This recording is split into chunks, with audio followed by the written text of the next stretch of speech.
Capítulo 258. Respuesta veneciana. Habían pasado semanas desde que Berengar había comenzado la producción de la primera fábrica de vidrio y, por el momento, funcionaba parcialmente. Usando las conexiones comerciales de Agnellus, Berengar había comenzado a vender el nuevo cristal en cantidades limitadas a los nobles adinerados del Imperio bizantino. Su plan era simple: crear una demanda para sus lujosos productos de vidrio y luego aumentar la producción a un ritmo capaz de superar el negocio veneciano. El vaso de cristal se había vuelto muy popular en el este después de que el primer lote se vendiera a un precio elevado.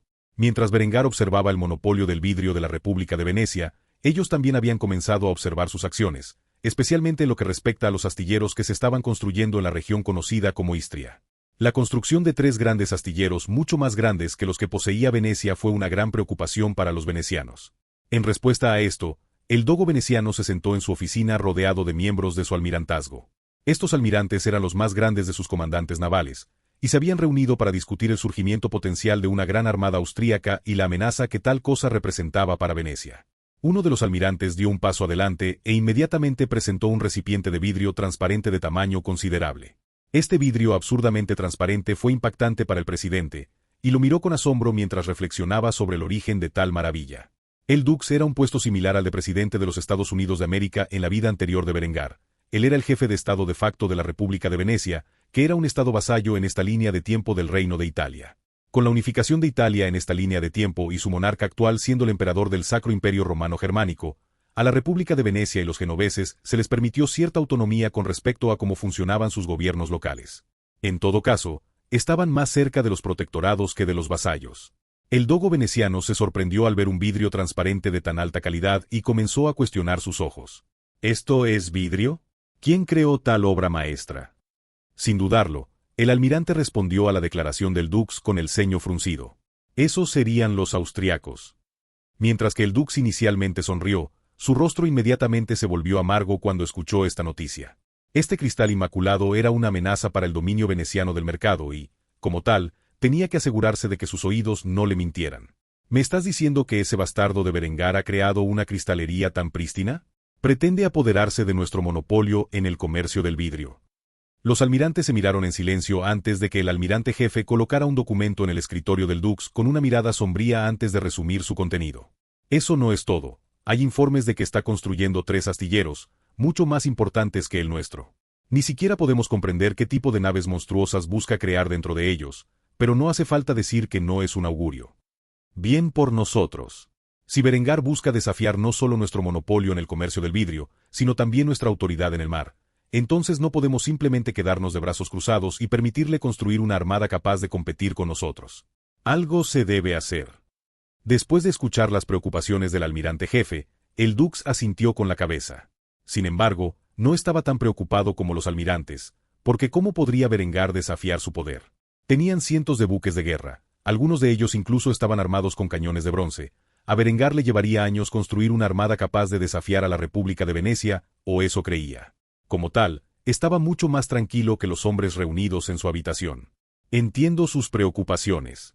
Sin embargo, no podemos simplemente tomar medidas contra los austriacos. Nuestra armada podría ser superior a la de ellos, pero su ejército podría invadir fácilmente nuestras tierras y causarnos serios problemas. Deberíamos esperar y observar. Al menos hasta que sepamos qué tipo de barcos fabrica Berengar, no hay forma de que pueda competir con nosotros. Le llevará años construir suficientes barcos para desafiar nuestra autoridad. Incluso si de alguna manera usara los métodos que hemos logrado para producir recipientes rápidamente. No es algo de lo que preocuparse. Siempre podemos declararle la guerra y hundir sus barcos antes de que pueda producir lo suficiente como para ser una amenaza.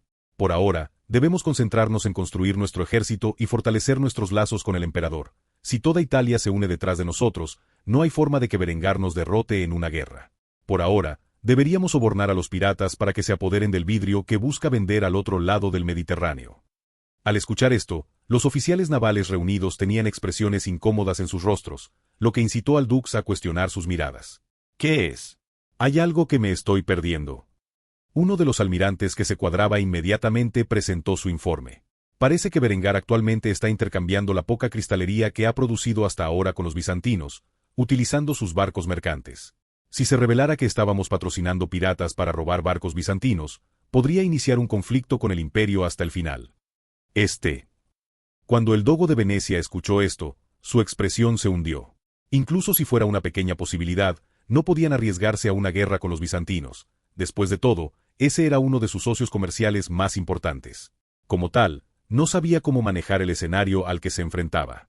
Esta copa de cristal era infinitamente superior a la calidad del vidrio que producían en Venecia y fácilmente podría sacarlos del negocio del vidrio, que era uno de sus mayores oficios. El golpe a su economía que tal cosa podría causar sería desastroso. Berengar había ascendido al poder demasiado rápido para que nadie pudiera predecir con precisión de lo que era completamente capaz. Parecía que cada vez que se mencionaba el nombre del hombre, había logrado otra victoria abrumadora en la guerra o había inventado algo nuevo que valía una fortuna. Sin embargo, para muchos observadores, el ascenso de Austria como el Estado alemán preeminente era una certeza si se les permitía poseer una poderosa armada y una flota mercante además de su abrumador ejército. Entonces estaban destinados a elevarse a un Estado que podría rivalizar con los más grandes reinos e imperios dentro de Europa y el Mediterráneo. Tal cosa no podía permitirse, sobre todo porque Austria se había convertido en el corazón de la reforma alemana. Como tal, al Dux de Venecia se le ocurrió una sola solución para detener el progreso de Austria. Póngase en contacto con el Papa y ofrézcale nuestro apoyo ilimitado en su próxima cruzada contra la herejía de Berengar. Berengar von Kufstein debe morir. Dado que infiltrarse en Kufstein y asesinar a Berengar no era una opción debido a la eficaz red de contraespionaje de Berengar, la única solución era arrojar el peso del mundo católico contra él y rezar para que cayera. Como tal, el almirantazgo saludó al anunciar su apoyo a la decisión del Dux veneciano. Sí, su eminencia. Con esto, todos los almirantes, excepto uno, el almirante jefe, abandonaron el edificio y comenzaron a prepararse para el conflicto que se avecinaba. El almirante que se quedó miró al Dux con una expresión sombría en su rostro antes de hacer la pregunta en su mente. Escuché que tiene cañones capaces de lanzar proyectiles explosivos. ¿Crees que montará armas tan temibles en sus naves? En respuesta a esto, el Dux se quedó en silencio. La fachada de confianza que había mostrado a los otros almirantes se derrumbó instantáneamente. Como tal, tomó una copa de su gabinete y comenzó a servir el vino. Este vidrio tenía un color azul intenso y no era precisamente el material más transparente. Después de verter vino en la copa azul, el hombre se la entregó a su almirante antes de verter otra bebida en la copa de cristal que había creado Berengar. Después de observar cuidadosamente el líquido de merlot dentro del recipiente, Doge comenzó a fruncir el ceño. Podía ver fácilmente el color rojo intenso de su vino, y esto enfureció al hombre. Después de hervir de rabia por unos momentos, el Dux finalmente respondió la pregunta del almirante. Sin duda, no tengo idea de qué tipo de efecto tendrán armas tan poderosas en nuestras naves, pero ciertamente será desastroso. Incluso si logra crear unas pocas docenas de naves armadas con esas armas, podría causarnos algunos problemas. Por lo tanto, en respuesta a esta amenaza, quiero que nuestra armada se amplíe. Quiero un total de 1000 buques de guerra, cada uno armado con un mínimo de 4 cañones creados en los próximos 5 años. No me importa cómo tengas que hacerlo, solo haz que suceda. A esto, suspiró el almirante, en ese momento la marina veneciana tenía entre 300 y 400 barcos. Si iban a ganar un total de 1000 en 5 años, tendrían que producir más de 600 barcos en ese tiempo. Era simplemente escandaloso, pero haría todo lo posible. Como tal, respondió saludando al Dux. Sí, su eminencia. Después de hacerlo, el Dux simplemente se burló antes de pronunciar su siguiente palabra. Despedido. Después, el almirante salió de la oficina del Dux, donde el hombre quedó solo. Rápidamente bebió el contenido de su vaso antes de tirarlo de su escritorio en un ataque de ira, rompiendo la pieza perfecta en miles de pequeños fragmentos. Después de hacerlo, el Dux comenzó a maldecir en el aire. No se equivoque, Duque Berengar von Kufstein, haré que se arrepienta de haber metido la nariz en mis asuntos. Capítulo 259, 14º cumpleaños 1. Habían pasado semanas y, finalmente, el cumpleaños de Adela estaba a la vuelta de la esquina, por lo que Berengar ya se había ido del castillo de Kufstein. Para su sorpresa, Linde fue invitado a acompañarlo. Supuso que sus dos mujeres estaban empezando a llevarse bien, lo cual era una buena señal. No tenía idea de que la razón de esto se debía a que las dos mujeres habían conspirado a sus espaldas para reunirse y convencerlo de terminar su relación recién formada con Honoria. Como tal, estaba de buen humor mientras estaba sentado en su carruaje, lo que lo acercó a Graz, con su brazo envuelto alrededor de su amante, abrazándola con fuerza. Linde estaba frunciendo mucho el ceño en este momento. A pesar del afecto que Berengar le estaba mostrando, había una persona no deseada en este carruaje, y no era Henrietta.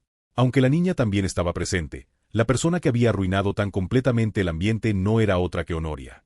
Para ser franco, Berengar no confiaba en la muchacha por su soledad. Ella era una mocosa mimada y con derecho, y aunque estaba comenzando a tomar medidas para corregir este comportamiento, finalmente había decidido llevarla con él al cumpleaños de Adela, en lugar de permitir que causara problemas en Kufstein mientras él estaba ausente. Aunque Honoria se había disculpado por su comportamiento grosero, Linde seguía descontento con la presencia de la niña. Aunque era consciente de que las intenciones de Berengar para la niña eran principalmente políticas en este momento, todavía le preocupaba que Berengar pudiera enamorarse de la joven e ingenua princesa. Por lo tanto, hubo un silencio incómodo en el carruaje mientras Berengar y sus compañeros esperaban para llegar a Graz. Después de que había pasado la mayor parte del día, la caravana finalmente llegó a Graz, y no fueron los únicos visitantes.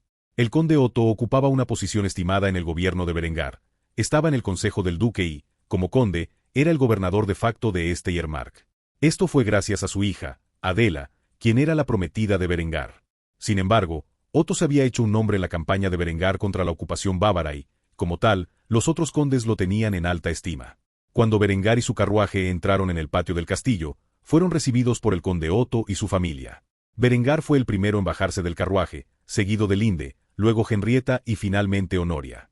Adela necesitó una mirada para saber que esta hermosa joven era su competencia y muy probablemente sería la princesa Honoria. Ava, que era muy consciente del agravio de Adela, tenía una amplia sonrisa en su rostro. Se dio cuenta al instante de que la chica albergaba sentimientos por Berengar por la forma en que lo miró. El conde Otto también notó esto y se sintió menospreciado. Berengar no solo había llevado a su amante sino a otra joven a la celebración del cumpleaños de su prometida. Independientemente de esto, Berengar se acercó al conde y lo saludó. «Tío, es bueno ver que todavía gozas de tan buena salud». El conde Otto se limitó a asentir, sin apartar la mirada de la presencia de Honoria. Henrietta, por otro lado, saludó tímidamente a su tío. «Tío». La niña se escondió detrás de Berengar mientras decía esto. Era tímida por naturaleza y, aunque había comenzado a hacer amigos, a menudo a expensas de la reputación de su hermano. Todavía estaba nerviosa alrededor de personas desconocidas. Después de todo, el conde Otto rara vez formaba parte de su vida. Finalmente, el conde Otto no pudo contener su curiosidad e hizo la pregunta que tenía en mente. ¿Quién podría ser esta hermosa joven? Ante esto, Berengar miró a Honoria antes de volver a mirar a su tío. Sonrió mientras respondía a su pregunta. «Esta es Lady Valeria. Ella es del Imperio Bizantino y es una invitada en mi corte por el momento. No confiaba en que se comportaría bien por su soledad en Kufstein, así que la traje conmigo». Esta era la verdad del asunto, pero por alguna razón, el conde Otto esperaba que hubiera más en su relación que esto. En cuanto a Honoria, hizo un puchero al escuchar esto. Ella no era necesariamente una alborotadora, aparte de poner nervioso a Linde por el gusto de hacerlo. Sin embargo, después de haber sido amenazada con la expulsión de la corte de Berengar, ella detuvo tales acciones por temor a que Berengar cumpliera con su amenaza y la enviara de regreso al Imperio Bizantino. Como tal, se había estado comportando bien durante los últimos días. Honoria saludó al conde Otto inclinándose respetuosamente.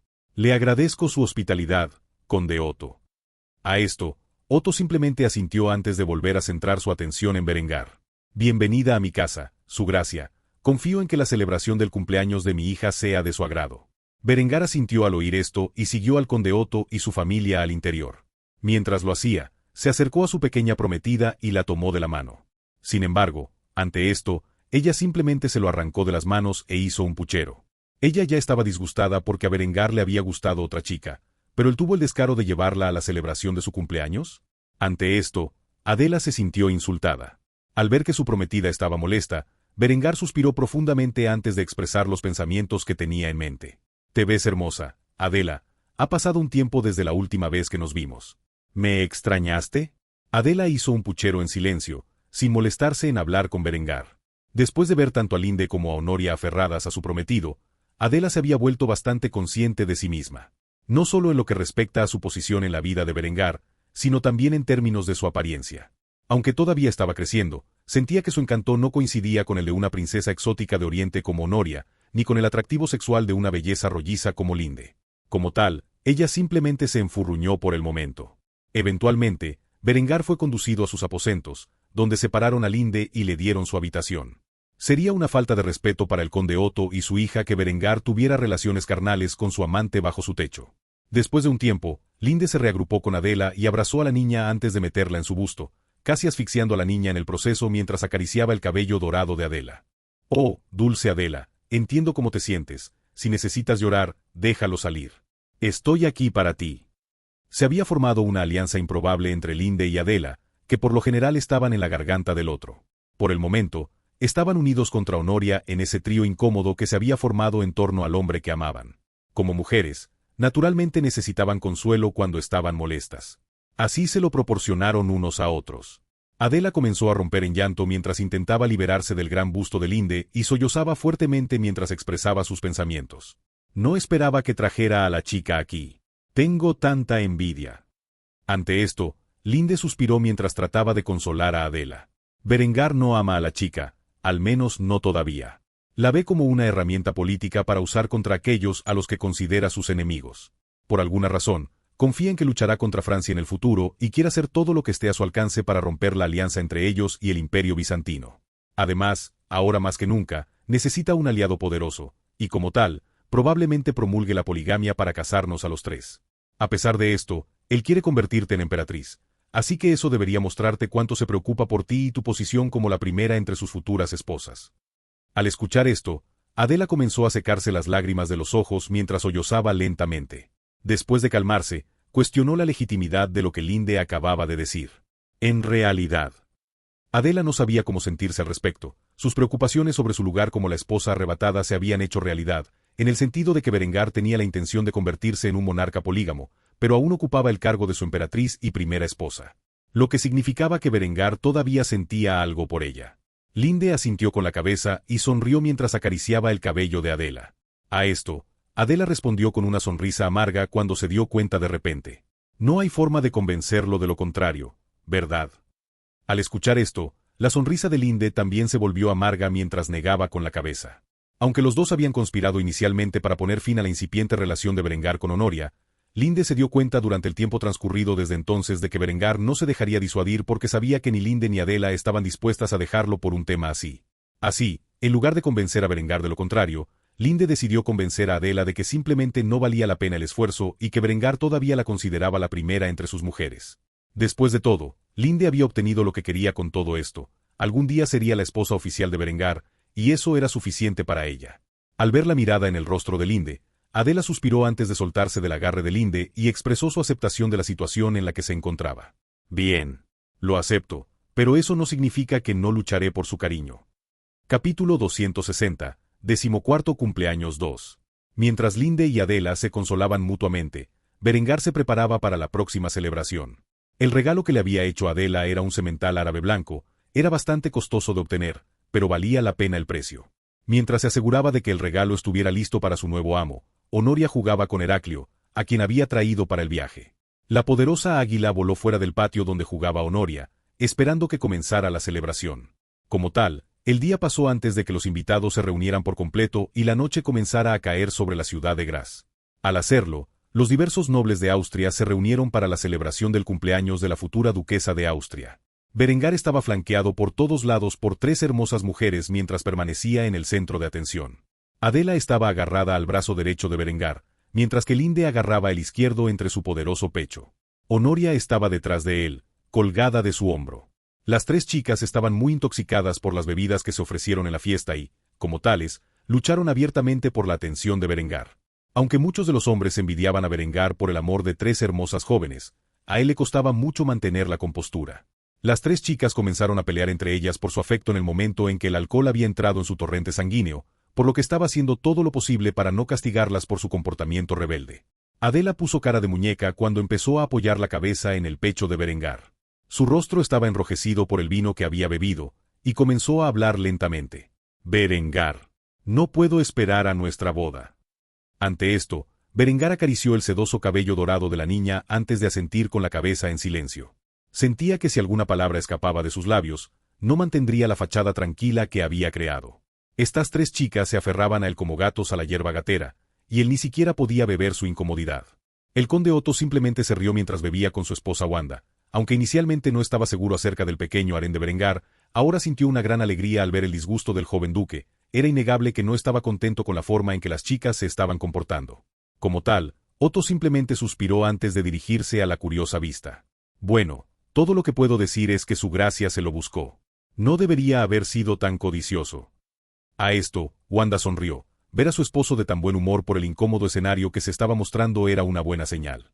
Era tan incómodo que ninguno de los nobles cercanos se acercó a Berengar o a las chicas y mantuvo la distancia mientras comentaba entre ellos. Linde forzó las manos de Berengar sobre sus pechos mientras mostraba audazmente sus sentimientos. Cuando estaba intoxicada, era común que olvidara sus modales y actuara por impulso. Cariño, te extrañé en la cama anoche. Quizás esta noche podamos divertirnos un poco. Berengar retiró inmediatamente la mano y miró hacia otro lado. Al hacerlo, notó que Adela estaba haciendo pucheros. Como de costumbre, la chica no aguantó los sugerentes comentarios de Linde. Al mirarla, se podía decir que estaba increíblemente envidiosa. Por supuesto, lo que vino a continuación sorprendió a Berengar. Sintió un leve mordisco en el cuello, y cuando fue a atenderlo, notó que Honoria le había hincado los dientes muy levemente por celos. Aunque era inofensivo, Berengar no toleraría una acción tan violenta y, como tal, rápidamente empujó a Honoria y le dio un golpe en la nariz. «Compórtate, señorita, o te juro por Dios que yo mismo te arrastraré de regreso a Kufstein y te pondré en el primer barco de regreso al Imperio». Al ver a Honoria regañada con tanta fiereza, las otras dos niñas comenzaron a reírse de su desgracia, y Berengar se sintió degradado.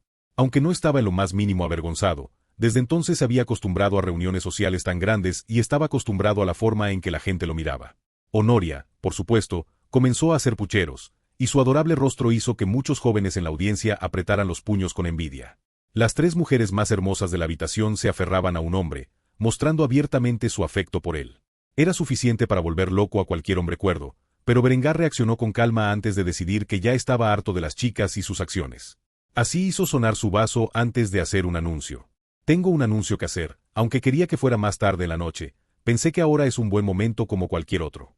Mostraré el espléndido regalo que le he hecho a mi futura esposa por su 14º cumpleaños».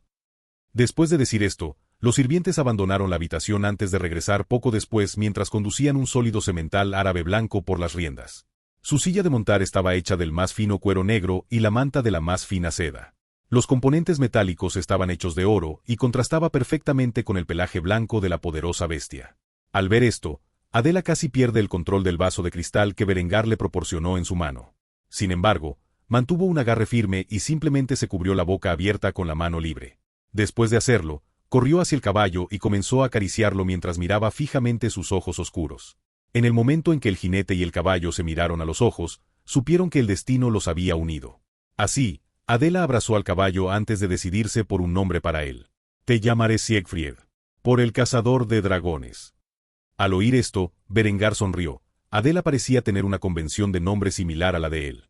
Después de jugar un rato con el caballo, Adela saltó a los brazos de Berengar y le dio un beso en los labios en señal de agradecimiento. «Gracias, Berengar, lo amo». Berengar se limitó a tomar un trago de la copa de vino que había procurado mientras Adela jugaba con su caballo y sonrió antes de bromear. «Ojalá no tanto como yo, ¿verdad?». Ante esto, Adela se limitó a sonreír y se quedó en silencio. Luego, el caballo fue conducido fuera del gran salón y de regreso a sus establos, donde descansaría a partir de ese momento. Berengar, por otro lado, comenzó a charlar con Linde mientras traían el resto de los regalos. Adela desveló sus contenidos como una niña en Navidad y agradeció el apoyo de todos. Sin embargo, nada triunfó el poderoso semental del este que Berengar había procurado para su pequeña prometida. Después de que Adela abrió sus regalos, encontró la manera de escabullirse con Berengar al balcón, donde los dos comenzaron a hablar solos. Berengar suspiró profundamente mientras bebía de su vaso, esperando que Adela hiciera la pregunta que tenía en mente. Después de unos sorbos más de vino, Adela finalmente logró reunir el coraje para preguntarle a su futuro esposo sobre sus preocupaciones. «¿La amas?». A esto, Berengar hizo un comentario sarcástico. «¿Cuál?». Adela comenzó a hacer pucheros una vez más porque Berengar estaba siendo deliberadamente obtuso. Ella no quería hacer la pregunta directamente. Sin embargo, Berengar la obligó a decirlo. «Honoria». Cuando Berengar escuchó esto, casi escupió su bebida. Sin embargo, logró atragantarse y recuperó la compostura antes de responderle a Adela. «Linde te lo dijo, ¿verdad?». Berengar solo tardó un momento en darse cuenta de que Linde era responsable de que Adela supiera la verdad detrás de la identidad de Honoria. Como tal, dejó su vaso y miró hacia la luna llena en el cielo antes de responder con honestidad. «Por el momento, no, al menos no en un grado severo. Admito que la encuentro atractiva, y a veces puede ser encantadora. Eso es cuando no está actuando como una mocosa malcriada. Lo importante es que ella ya ha comenzado a enamorarse de mí. No tengo intenciones de apresurar una relación con nuestra princesita fugitiva. Tomaré las cosas con calma y construiré una relación con ella paso a paso. Después de todo, Ella tiene un papel que desempeñar en mis grandes ambiciones. Si encuentra su camino hacia mi corazón como algo más que una fantasía pasajera, depende de sus esfuerzos por mejorar. Independientemente de lo que siento por ella, eso no cambia lo que tengo que hacer. Una alianza con el Imperio es demasiado valiosa como para renunciar a ella por sentimientos personales o por la falta de ellos. Mientras escuchaba esto, Adela suspiró antes de agarrar la mano de Berengar y sostenerla con firmeza. Después de hacerlo, lo miró a los ojos con una mirada solemne antes de anunciar las palabras que tenía en su corazón. Incluso si te conviertes en un sinvergüenza polígamo, te apoyaré hasta el final. Solo prométeme que seré tu primera esposa y que nunca me dejarás. Al ver la mirada sincera que Adela le estaba dando, Berengar la agarró y arrastró a la niña a sus brazos antes de secarle una lágrima de los ojos. Mientras lo hacía, le susurró al oído de Adela: «Te juro por mi vida que nunca te dejaré». Dicho esto, Berengar besó a la chica en los labios antes de soltarla. Después de hacerlo, levantó su copa de vino y bebió el contenido restante. El resto de la noche se pasó en celebración, y Berengar partiría hacia su territorio al día siguiente después de que todo el trabajo de un duque nunca hubiera terminado. Capítulo 261. Comienza la guerra en Bohemia. Habían pasado 3 meses desde el 14º cumpleaños de Adela, mientras Berengar estaba en Kufstein supervisando la reconstrucción de Austria después de la devastación causada por la ocupación bávara. La guerra por Bohemia finalmente había comenzado. Después de meses de ser abastecidos y entrenados por Austria y su poderío industrial, las fuerzas husitas habían comenzado su ataque a la corona de Bohemia, que había rechazado fervientemente sus demandas. Actualmente, los husitas estaban divididos entre 2 facciones principales, los moderados y los radicales. Durante la vida pasada de Berengar, los moderados traicionaron a los radicales y terminaron las guerras husitas, lo que provocó que la Iglesia Católica lograra la victoria. En esta línea de tiempo, Berengar no tenía intenciones de abastecer a los moderados o enviarles asesores. Una Bohemia husita sería un aliado decente para tener en el bolsillo trasero. Por lo tanto, Berengar tenía la intención de ayudarlos de cualquier manera que pudiera, salvo una intervención militar a gran escala. Eso es a menos que fuera completamente necesario. Eckhard y un grupo de oficiales de Berengar estaban de pie junto a la subfacción de los radicales conocida como Caparians. Los caparianos no existían en la vida anterior de Berengar. Aún así, en esta línea de tiempo, se habían convertido en una fuerza poderosa con la ayuda de Berengar y ya habían ganado un total de 3 batallas desde que comenzó la guerra. El líder de la secta Caparian era un noble llamado Alexej Kapar. El hombre era joven, unos años mayor que Berengar, pero no por muchos. También era apuesto y carismático, y fueron estas cualidades las que le ayudaron a ganarse el favor de tantos otros nobles y caballeros para apoyar su causa. Actualmente, el hombre estaba vestido con un juego completo de armadura de placas, con el estandarte capariano sobre su torso en forma de tabardo. Señalaba un mapa extendido sobre la mesa. Se colocaron figuras diminutas para representar a los diversos ejércitos del conflicto en curso. Eckhard estaba parado cerca, estaba vestido con un juego de brigantina y armadura de placas. La razón de esto era simple: para evitar una crisis diplomática, Berengar había adoptado abiertamente una postura neutral en las guerras husitas. Debido a lo notables que eran las armas y armaduras de su nación, no sería prudente que sus asesores militares caminaran con el equipo del gran ejército de Austria. Por lo tanto, vestían el atuendo que se les permite a los hombres de armas husitas promedio. Solo los oficiales de los ejércitos a los que apoyaban sabían que estos hombres eran un medio de apoyo de Austria. Mientras Alexej hablaba sobre su plan de batalla, Eckhard observaba lentamente mientras se rascaba la barba gris. Usaremos nuestros fuertes de carros para bloquear el paso de las tropas católicas en este estrecho valle. Mientras marchan sobre nuestros artilleros protegidos dentro de los carros, nuestros cañones harán llover fuego sobre ellos desde arriba. Un muro de lanzas protegerá los fuertes de los carromatos. Una vez que el enemigo se haya enfrentado a nuestra línea defensiva, los rodearemos con nuestra caballería y los enfrentaremos por ambos lados, asegurando nuestra victoria.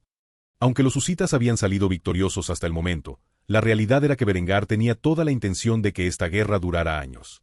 La razón de esto era doble. Para empezar, el conflicto en Bohemia desvió la atención de la Iglesia de Austria, lo que le dio tiempo a Berengar no solo para expandir su gran ejército sino también para establecer una gran armada. En segundo lugar, cuanto más lucharan los husitas, más endeudados estarían con Berengar.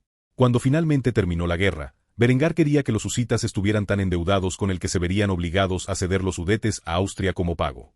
Por lo tanto, Eckhard no ofreció ningún consejo sobre el plan actual, ya que era lo suficientemente bueno para asegurar la victoria contra los ejércitos católicos.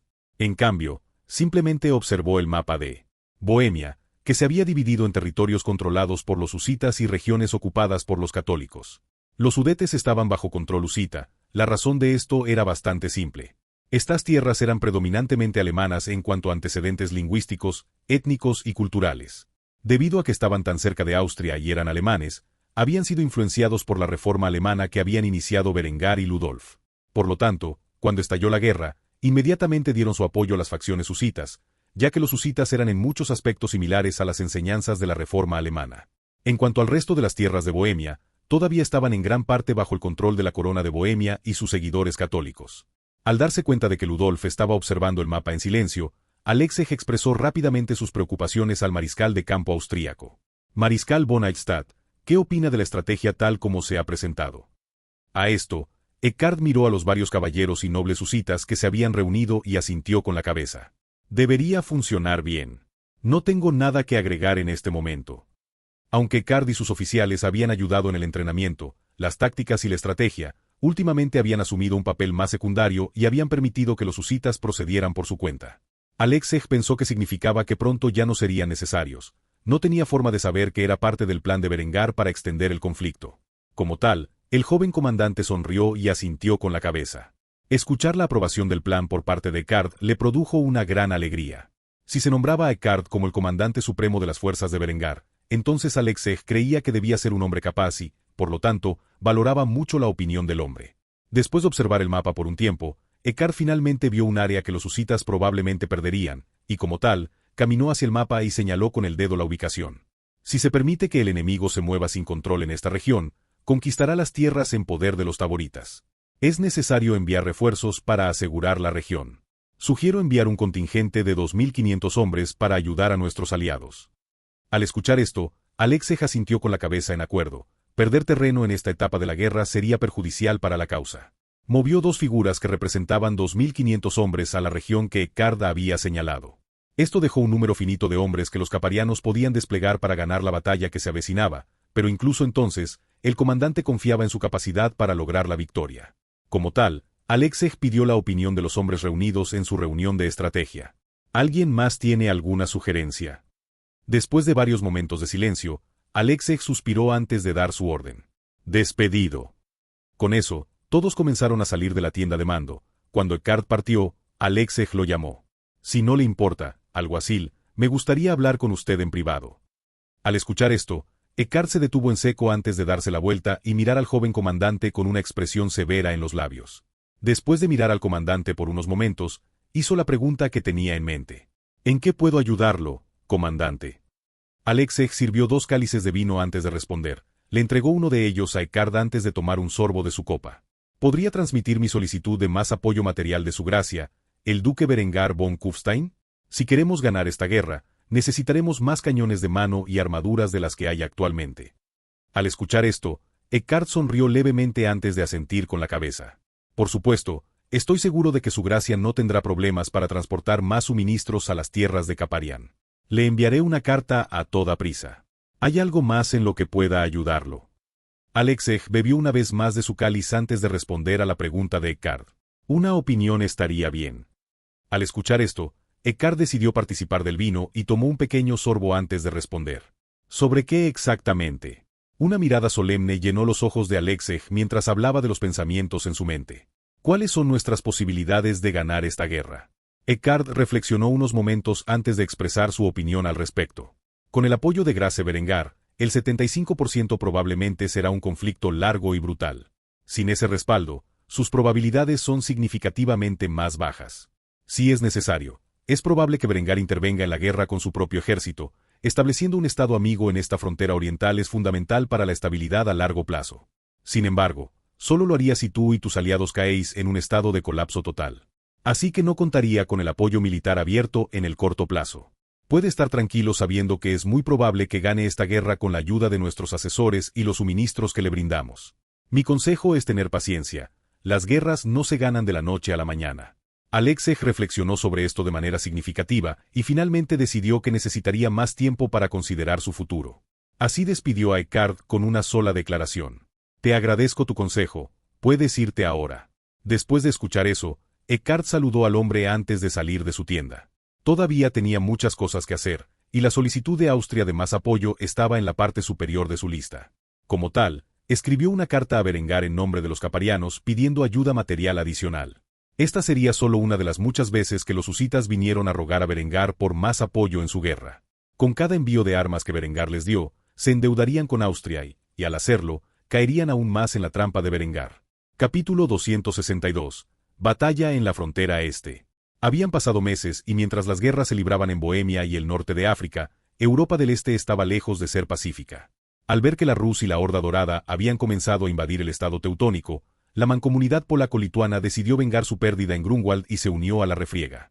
Después de su derrota en Grunwald y el aumento del poder del estado teutónico, el Reino de Polonia y el Gran Ducado de Lituania se habían unificado en la mancomunidad polaco-lituana décadas antes que en la vida anterior de Berengar. La razón de esto era simple. El estado teutónico era una amenaza creciente y al unir a sus dos países podían obtener una ventaja contra su enemigo común. Como tal, el estado teutónico se vio rodeado de fuerzas hostiles, todas ellas con un poder considerable. Por el momento, la Commonwealth polaco-lituana era considerada una de las grandes potencias de Europa del Este. Con la coalición de la mancomunidad polaco-lituana, la Horda de Oro y los diversos estados de la Rus, la Orden Teutónica se enfrentaba ahora a una amenaza abrumadora. La Orden ya había perdido todo el territorio ganado en su guerra con el Gran Ducado de Moscú y se había visto obligada a regresar a sus fronteras iniciales donde actualmente mantenían la línea frente a probabilidades abrumadoras. El Gran Maestre de la Orden Teutónica no se tomó a la ligera la decisión de retirarse de las regiones recién conquistadas y defender el corazón.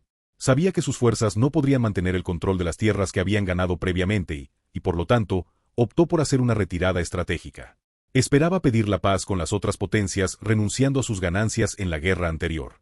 En cambio, Polonia-Lituania se unió a la guerra y estaba empeñada en la destrucción del estado teutónico. En ese momento, el Gran Maestre de la Orden Teutónica estaba parado en las murallas de un castillo en la frontera este del estado. En el campo de abajo había una coalición de fuerzas ondeando las banderas de sus naciones y tierras feudales individuales. El ejército tenía más de 50.000 efectivos, en comparación con los 10.000 defensores que la Orden Teutónica había logrado reunir para defender la puerta de entrada a su territorio. El hombre instantáneamente maldijo por lo bajo mientras miraba a la enorme horda que se había reunido fuera del castillo. Maldito tonto, Simeón. Si no estuviera obsesionado con vengarse de Berengar el Maldito, no habría perdido tantas tropas en Oberstdorf. Con esos 10.000 hombres, esto podría haberse evitado. El estado teutón estaba al borde del precipicio y sitiado por todos lados. Depende de él si continuarán sobreviviendo como un estado independiente o enfrentarán un colapso total y total. A esto, el Gran Maestre simplemente suspiró mientras expresaba los pensamientos en su mente. ¿El último Gran Maestre de la Orden Teutónica? No sé si reír o llorar. Afortunadamente para él, ninguno de los hombres bajo su mando estaba presente para escuchar sus dudas. De hecho, dañaría la moral si se corriera la voz de cuán condenado se sentía el Gran Maestre por dentro. El asedio aún no había comenzado de verdad. En cambio, el ejército se había reunido fuera de las puertas con la intención de intimidar a los defensores detrás de sus poderosos muros. Por supuesto, a un ejército de fanáticos católicos como la Orden Teutónica, tal cosa nunca le ocurriría. Incluso se habían comenzado a llenar sus filas con criminales para compensar sus pérdidas. El adoctrinamiento que ocurrió durante la iniciación había lavado completamente el cerebro de estos criminales para convertirlos en soldados de Cristo, que no temían a la muerte. Por lo tanto, las tácticas de intimidación no habían logrado el efecto deseado por las fuerzas sitiadoras. Por el momento, las tropas sitiadoras estaban en medio de la construcción de trabuquetes en el campo. Estas armas se usarían para bombardear el castillo en el futuro previsible. Por supuesto, los trabuquetes fueron construidos debajo de las murallas por la Orden Teutónica, y al ver que se construían las armas de asedio enemigas, el Gran Maestre les gritó a sus hombres debajo de las murallas: «Prepárense para disparar contra la formación enemiga. Quiero que derriben esos trabuquetes antes de que puedan causar un daño real». Con esta orden, el asedio finalmente había comenzado y, como tal, la Orden Teutónica instantáneamente comenzó a cargar las catapultas con tinajas llenas de brea. Estos frascos se encenderían antes de ser arrojados a las catapultas enemigas que estaban en construcción. La esperanza era que pudieran eliminar las armas de asedio del enemigo antes de que pudieran construirse adecuadamente. Los numerosos trabuquetes dentro del castillo comenzaron a arrojar sus jarras de brea ardiente sobre las paredes y las formaciones enemigas. La primera ráfaga disparada falló por completo sus objetivos y, en cambio, aterrizó sobre los soldados en el campo, encendiéndolos en llamas y esparciendo la sustancia similar al alquitrán entre sus filas.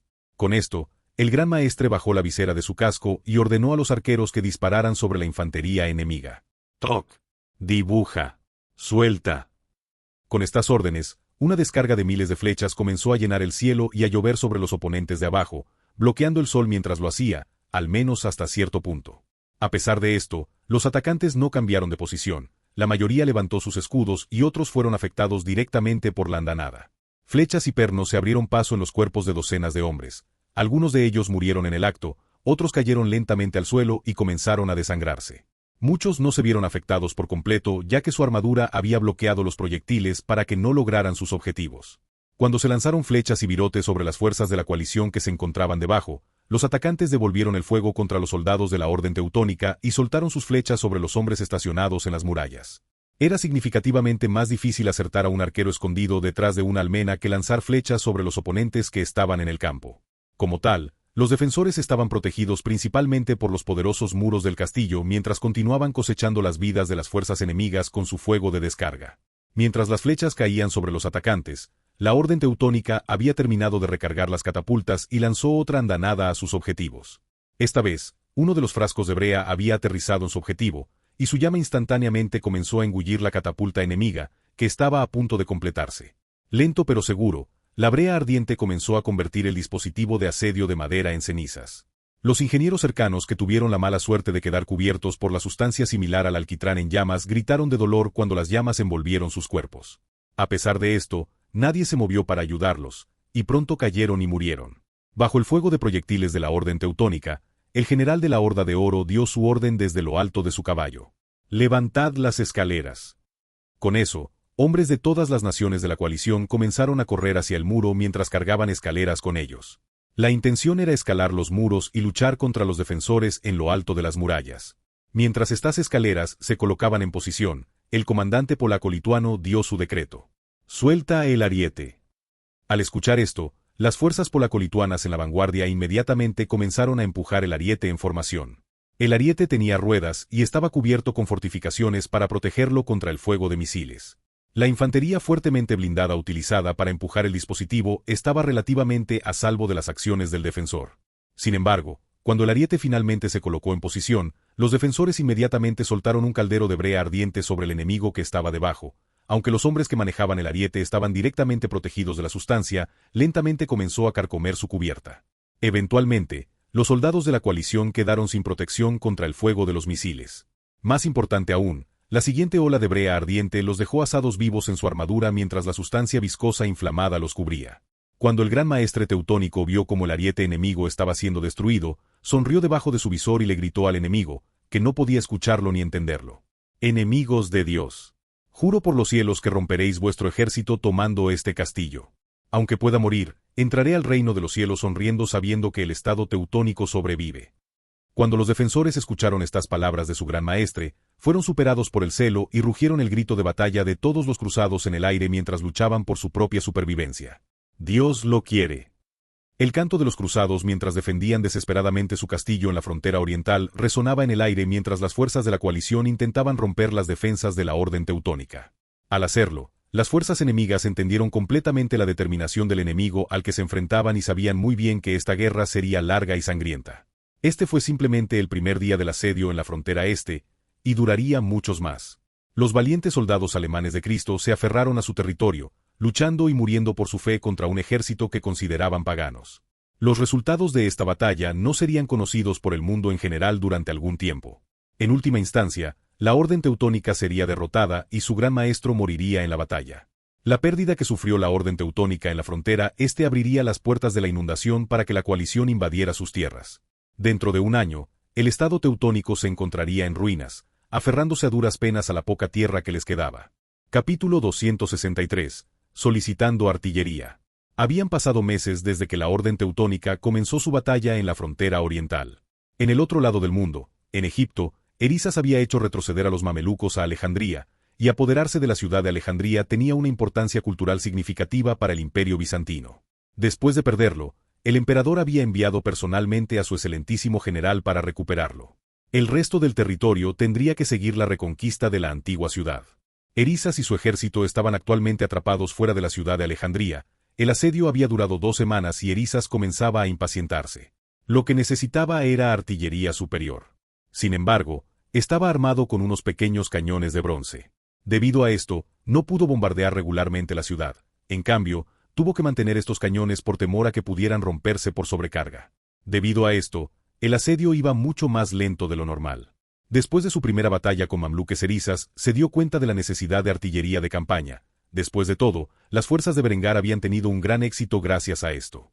Como tal, deseaba tener en sus manos algunos cañones de campaña y usarlos para derribar estos muros.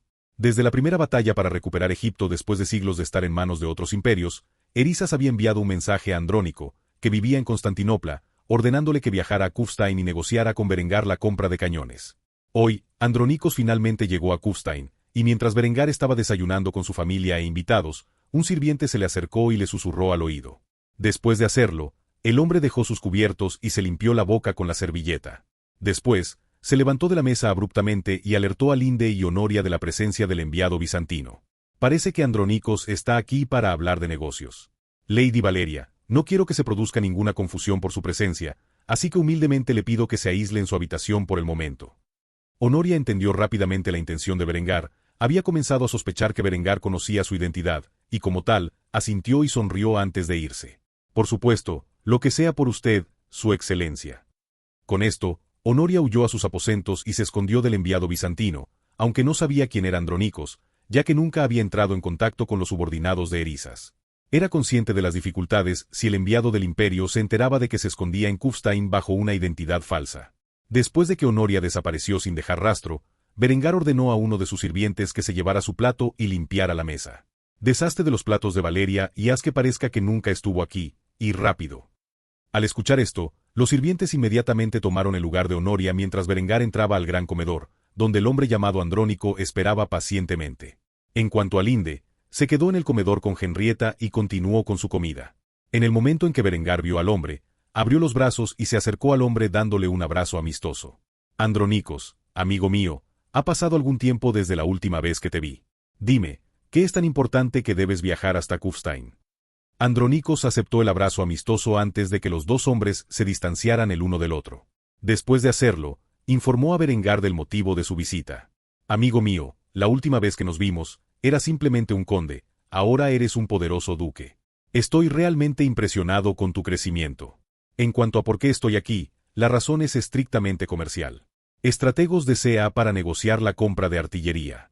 Sé que no nos venderás las magníficas armas que usas en la guerra, pero de hecho puedes crear algo apropiado para que nuestro imperio lo use contra nuestros enemigos. Al escuchar esto, Berengar se rascó la barbilla por unos momentos. Si quería un aliado poderoso en el este, tendría que armarlo con algún tipo de artillería que fuera mejor que la que manejaba actualmente el mundo feudal. Después de pensarlo por unos momentos, tuvo una idea brillante, y como tal, agarró el hombro de Andronicos con una sonrisa amistosa en su rostro. Tengo un diseño en mente, pero aún no se ha puesto en producción. Les prometo que será más avanzado que cualquier cosa que usen sus enemigos. Sin embargo, estas cosas no son fáciles de producir. Línea de producción completamente nueva. Para un transporte rápido, tendré que establecerla dentro de una ciudad más cercana al imperio. Me llevará algo de tiempo lograrlo. El diseño que Berengar tenía en mente no era otro que el Falconet, uno de los primeros diseños de cañón del Renacimiento que fue ampliamente utilizado por las potencias europeas. Era delgado, relativamente liviano, hecho de hierro fundido y disparaba un proyectil de 1 libra. También era capaz de disparar metralla si era necesario, siendo la metralla una versión mucho más primitiva del proyectil de metralla que disparaba Berengar con su artillería. Esto sería un enorme beneficio en las batallas campales contra los enemigos del imperio. Aún así, si Berengar fuera a la guerra con los bizantinos, resultaría completamente ineficaz contra sus cañones de 12 libras. Con esto, Berengar podría hacer avanzar a sus aliados hacia el este y ganarse su favor. Andronicos estaba increíblemente emocionado cuando escuchó esta noticia, y como tal, se inclinó respetuosamente ante el joven duque de Austria. Tienes mi gratitud, dime cuánto costarían esas armas. Ante esto, Berengar comenzó a actuar con indiferencia mientras deslizaba la mano hacia un lado. No pienses en ello. Entiendo que estás en una amarga campaña para recuperar tu territorio perdido. Te regalaré el primer lote de cañones como muestra de mi amistad, y si necesitas más, te proporcionaré tantos como necesites. Necesitar. En cuanto a su costo, no necesita preocuparse por tal cosa. Estoy seguro de que la riqueza que obtienes de Egipto y Cirene será más que suficiente para cubrir el asunto de la deuda que me deberás después de que termine tu campaña. Si lo desea, podemos equipar a sus tropas con tantos arcabuces, picas y armaduras como necesiten para lograr este objetivo también, en las mismas condiciones, por supuesto. Para el imperio, esto podría considerarse un enorme favor. Aunque el imperio era rico, permitirse equipar a un ejército con equipos nuevos y modernos era un precio elevado, algo que no podían hacer fácilmente mientras estaban en guerra con el sultanato mameluco. A lo sumo, podían comprar algunos lotes a la vez, pero Berengar se ofrecía a equipar completamente a su ejército con equipos modernos de manera efectiva y gratuita, al menos por el momento. Cuando finalmente ganaron la campaña y ganaron los territorios de Egipto y Cirene, el imperio disfrutaría de más riqueza que en los últimos 800 años. Para entonces, podrían pagar rápidamente la deuda que tenían con Berengar en un pago gigante. Era una oferta atractiva, pero Andronicos no tenía el poder para negociar una decisión tan monumental. Como tal, rápidamente comenzó a abordar la recomendación de Berengar. Tendré que preguntarle a los superiores sobre esto. No tengo el poder para tomar tal decisión. Berengar simplemente sonrió y asintió al escuchar esto y respondió en un tono amistoso. Entiendo, transmita mi mensaje a sus superiores con rapidez. Mientras tanto, comenzaré la construcción de la línea de producción y comenzaré a producir las armas. Si rechaza mi amabilidad, siempre podemos vender los cañones y el equipo a usted por adelantado. Las amables palabras de Berengar tenían un significado oculto. Al decir que rechazarían su amabilidad, estaba dando a entender que dañaría las relaciones diplomáticas con Austria. Después de todo, sería visto como un insulto por parte de Berengar. Esta amenaza menor estaba ligada a sus amables palabras, y aunque Andronicos no se dio cuenta, el emperador seguramente lo hará cuando escuche estas palabras. Aunque Berengar ganaría una gran suma intercambiando estas armas con los bizantinos, esto no podría importarle menos. Si los bizantinos aceptaran su oferta, solo había una cosa que Berengar pediría como pago por su enorme deuda que se acumularía a lo largo de su guerra con el sultanato mameluco, y esa fue la mano de la princesa Honoria en matrimonio. El deseo de una victoria rápida en el norte de África después de décadas de luchar contra un punto muerto con sus enemigos sería suficiente para que Andronicos y Erisas convencieran al emperador de aceptar los términos de Berengar, y al hacerlo, caerían directamente en su trampa.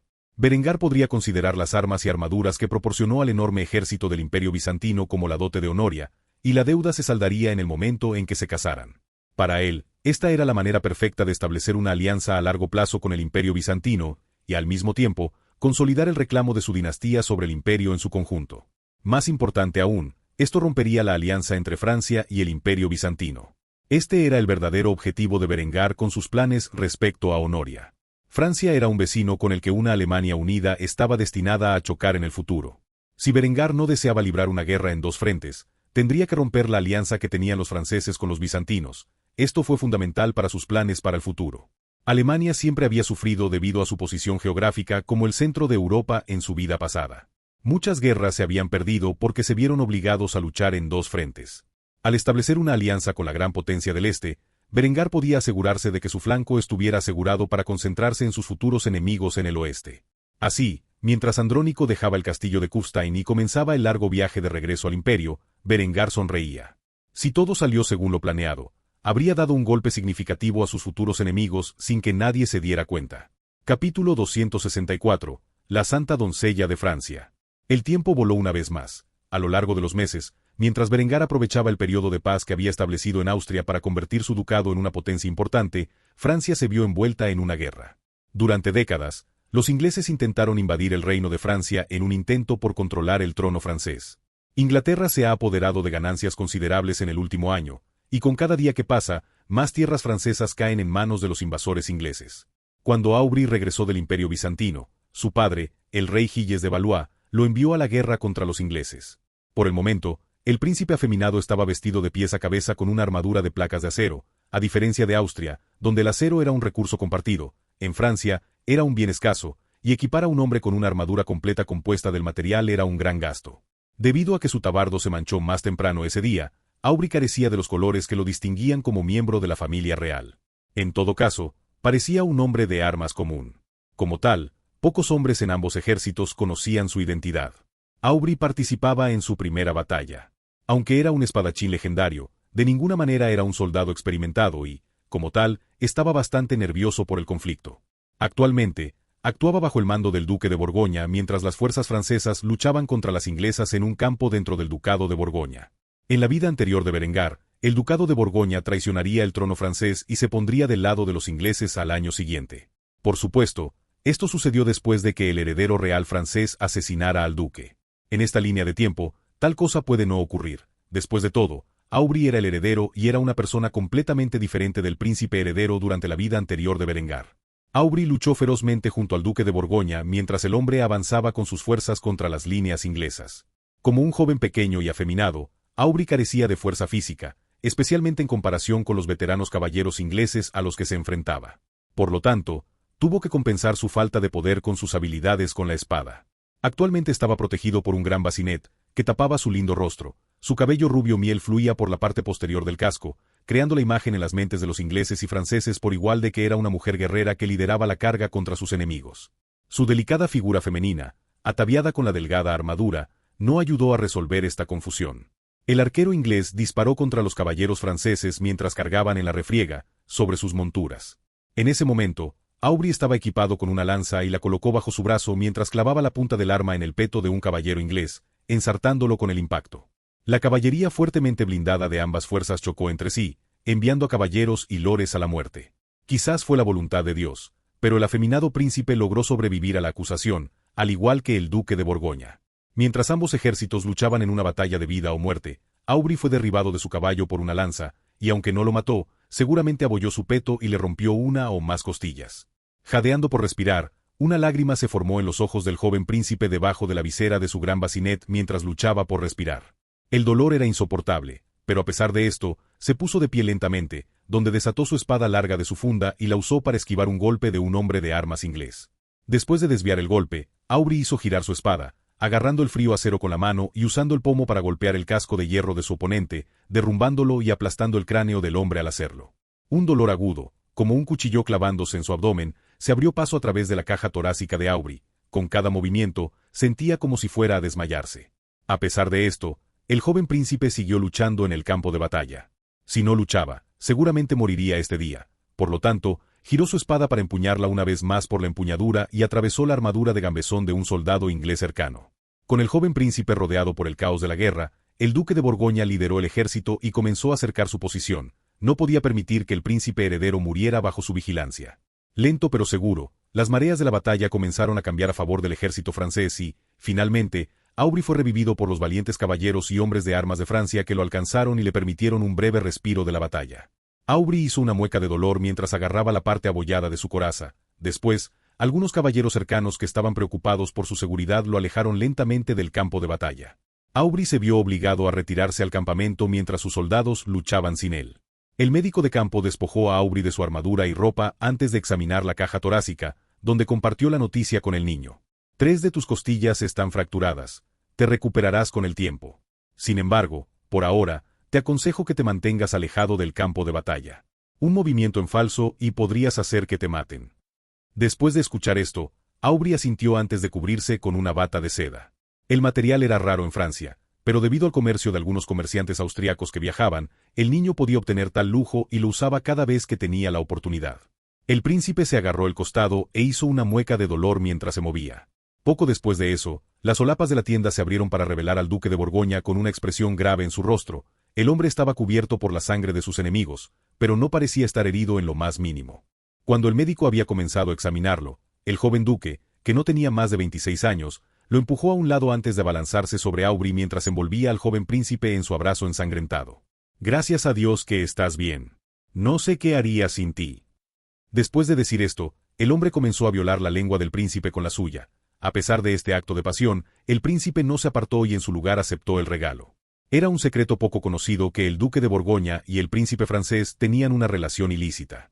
Aunque el duque estaba casado y tenía 3 hijos, en el momento en que vio por primera vez a Aubry, se enamoró y, por lo tanto, durante los últimos 3 años, Aubry había estado en una relación con el duque de Borgoña. Por supuesto, el duque de Borgoña era solo uno de los muchos amantes de Aubry, era un joven bastante promiscuo y, por lo tanto, tenía a más de un hombre a su lado. Incluso estuvo en una aventura escandalosa con varios de sus caballeros. El duque de Borgoña no tenía forma de saberlo. Así pensó que el príncipe Aubry solo le era leal a él. Después de su pequeña demostración íntima, Aubry limpió la sangre del rostro del duque antes de poner una sonrisa amable y hacerle la pregunta que tenía en mente. «Ganamos». Ante esto, el duque se rió entre dientes levemente antes de asentir con la cabeza.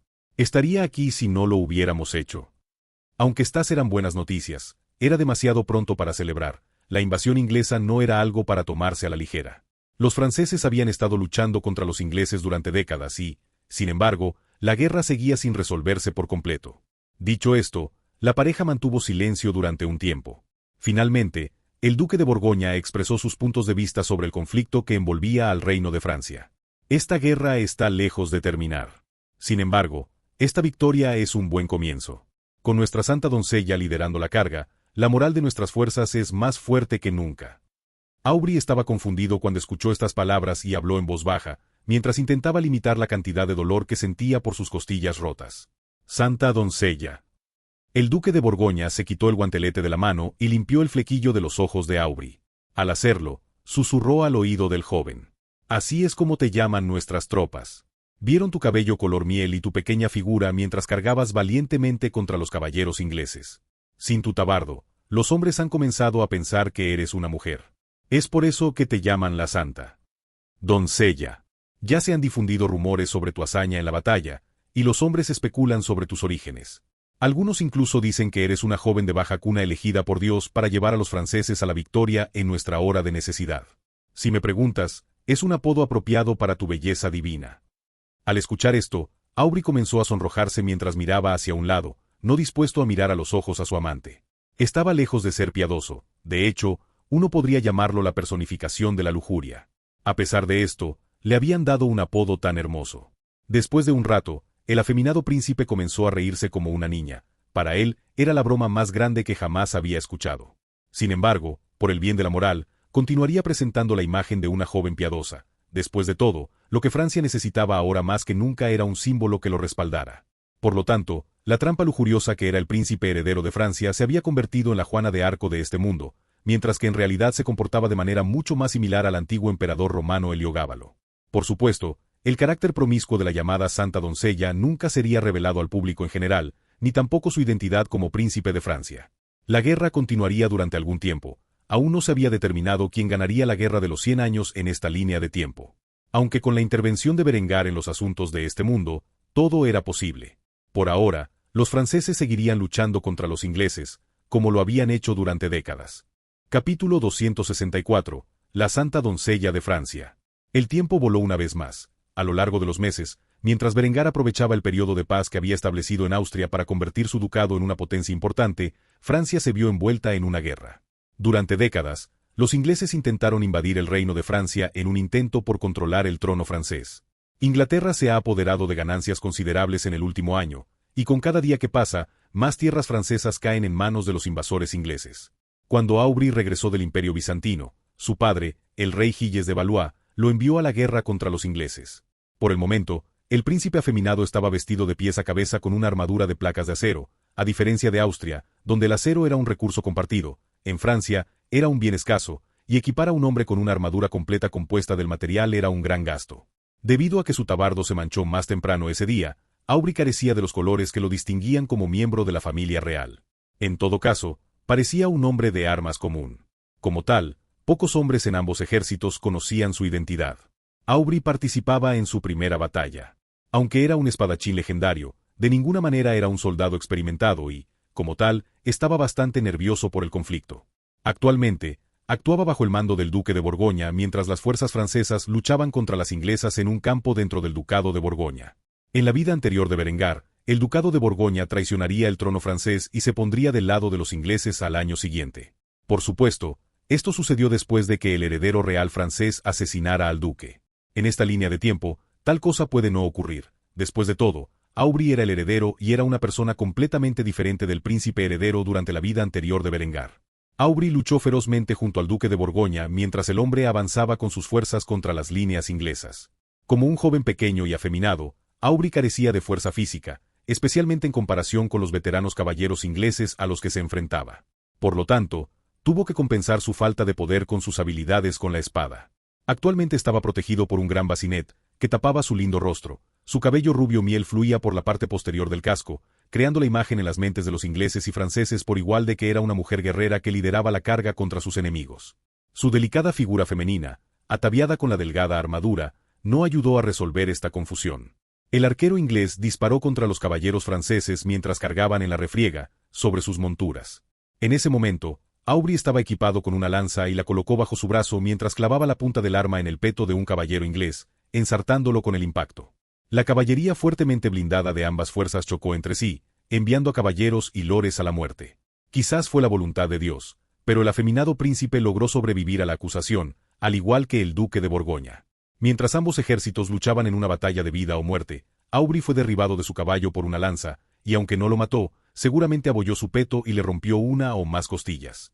Jadeando por respirar, una lágrima se formó en los ojos del joven príncipe debajo de la visera de su gran bacinet mientras luchaba por respirar. El dolor era insoportable, pero a pesar de esto, se puso de pie lentamente, donde desató su espada larga de su funda y la usó para esquivar un golpe de un hombre de armas inglés. Después de desviar el golpe, Aubry hizo girar su espada, agarrando el frío acero con la mano y usando el pomo para golpear el casco de hierro de su oponente, derrumbándolo y aplastando el cráneo del hombre al hacerlo.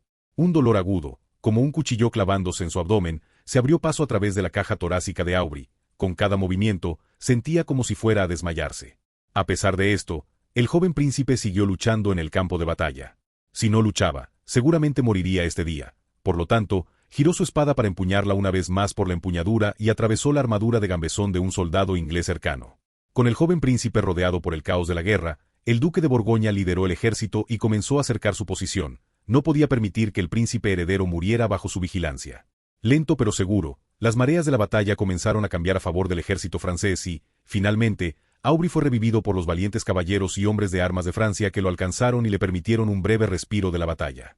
Aubry hizo una mueca de dolor mientras agarraba la parte abollada de su coraza. Después, algunos caballeros cercanos que estaban preocupados por su seguridad lo alejaron lentamente del campo de batalla. Aubry se vio obligado a retirarse al campamento mientras sus soldados luchaban sin él.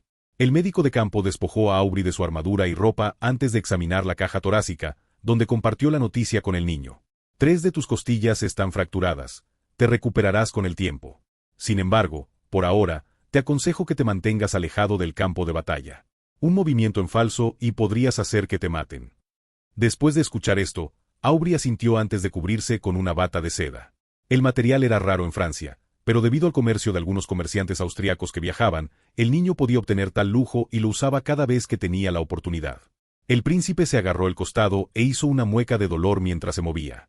Poco después de eso, las solapas de la tienda se abrieron para revelar al duque de Borgoña con una expresión grave en su rostro. El hombre estaba cubierto por la sangre de sus enemigos, pero no parecía estar herido en lo más mínimo.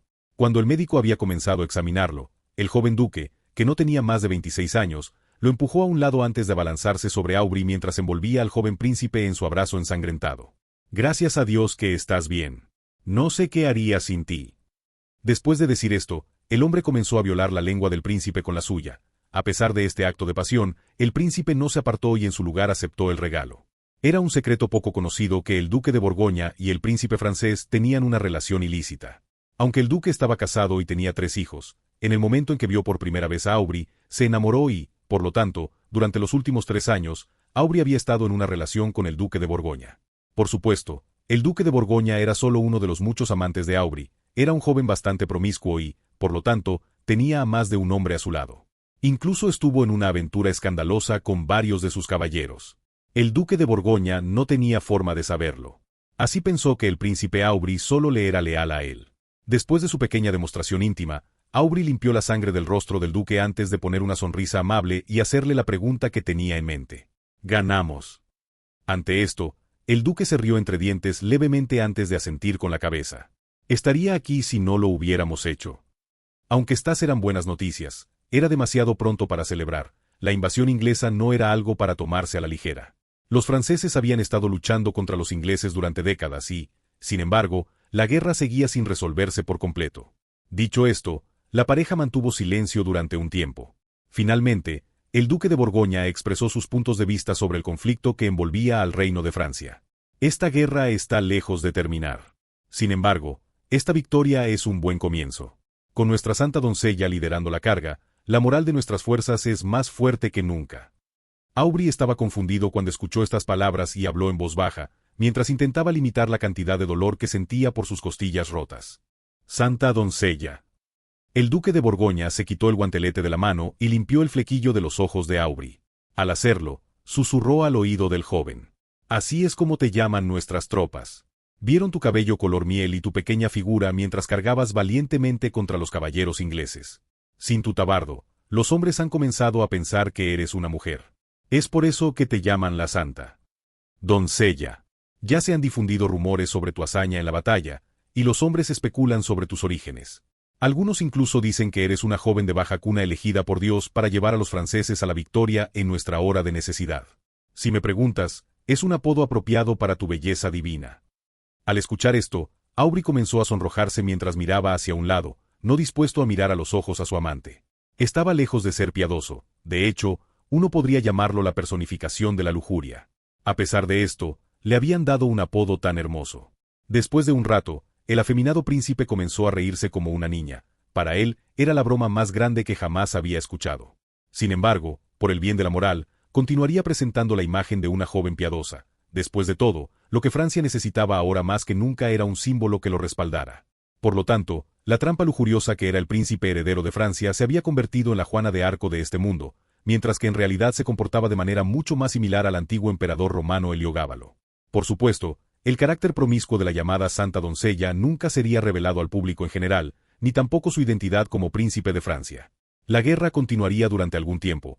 Aún no se había determinado quién ganaría la guerra de los 100 años en esta línea de tiempo.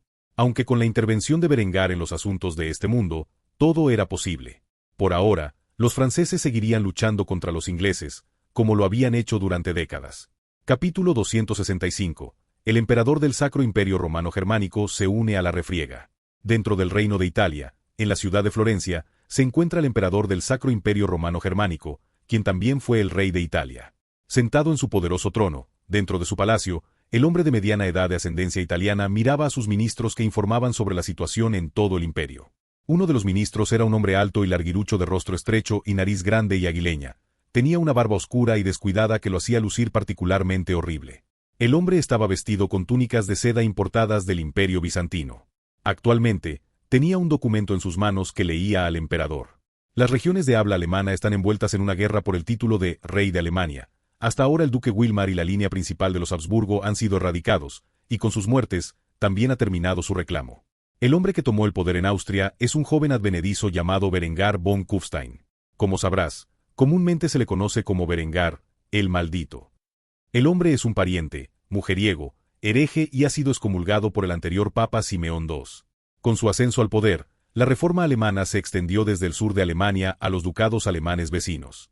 Sajonia y Renania, en particular, se están convirtiendo a un ritmo rápido.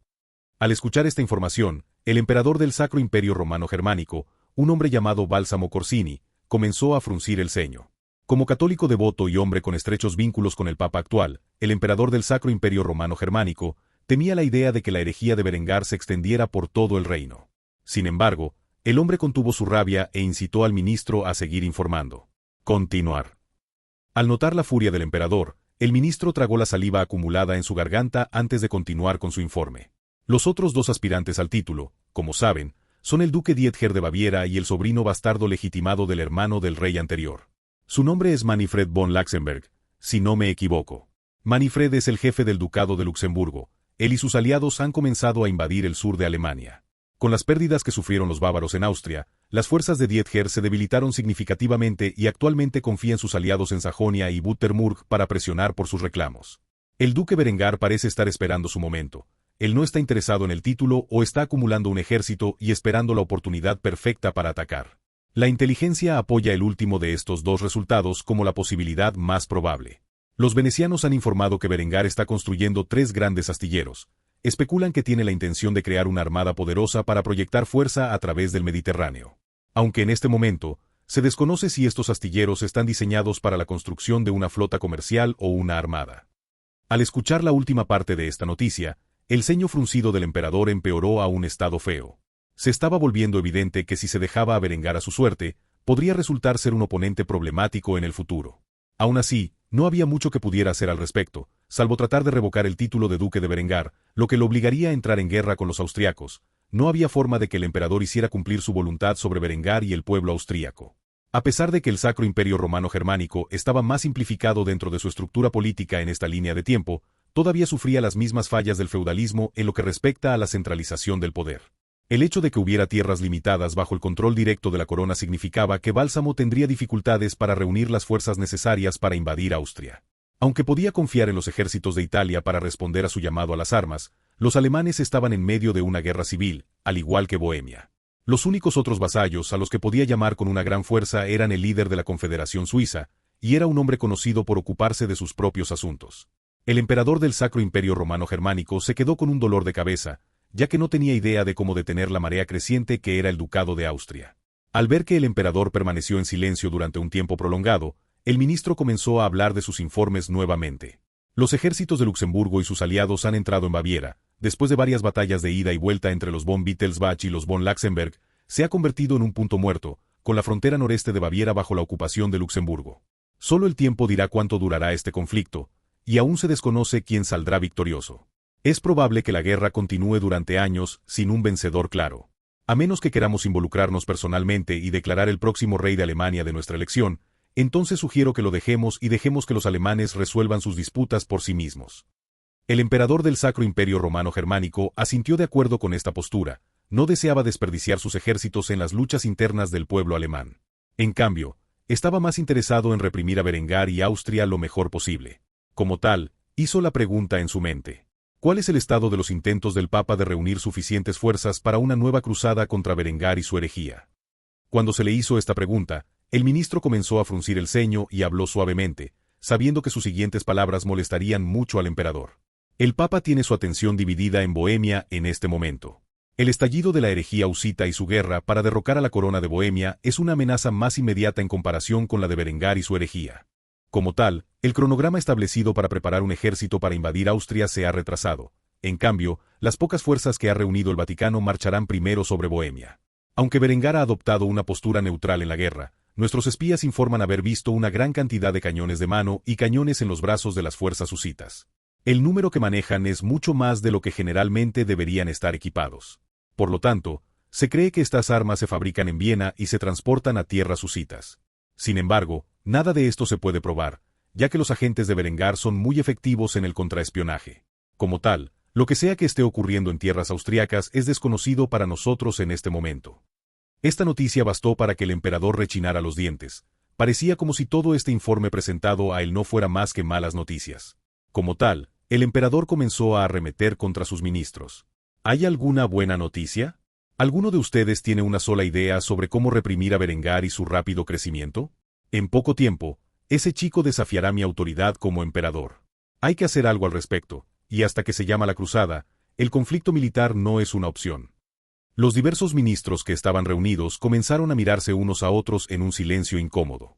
Eso es hasta que uno de los ministros comenzó a hablar. Podríamos imponer impuestos y aranceles sobre Austria y sus bienes. De esta manera, la economía austríaca sufrirá, y Berengar el Maldito tendrá dificultades para financiar la expansión de su ejército. Cuando el emperador escuchó esto, comenzó a sonreír. Esta fue una buena idea. Sin embargo, justo cuando estaba a punto de dar el decreto para imponer impuestos injustos a Austria, otro de sus ministros habló. ¿Eres un idiota? En primer lugar, si tuviéramos que imponer impuestos estrictamente a los bienes austriacos, parecería que el emperador intimida a uno de sus vasallos, lo que Berengar podría usar para generar conflictos entre los otros vasallos.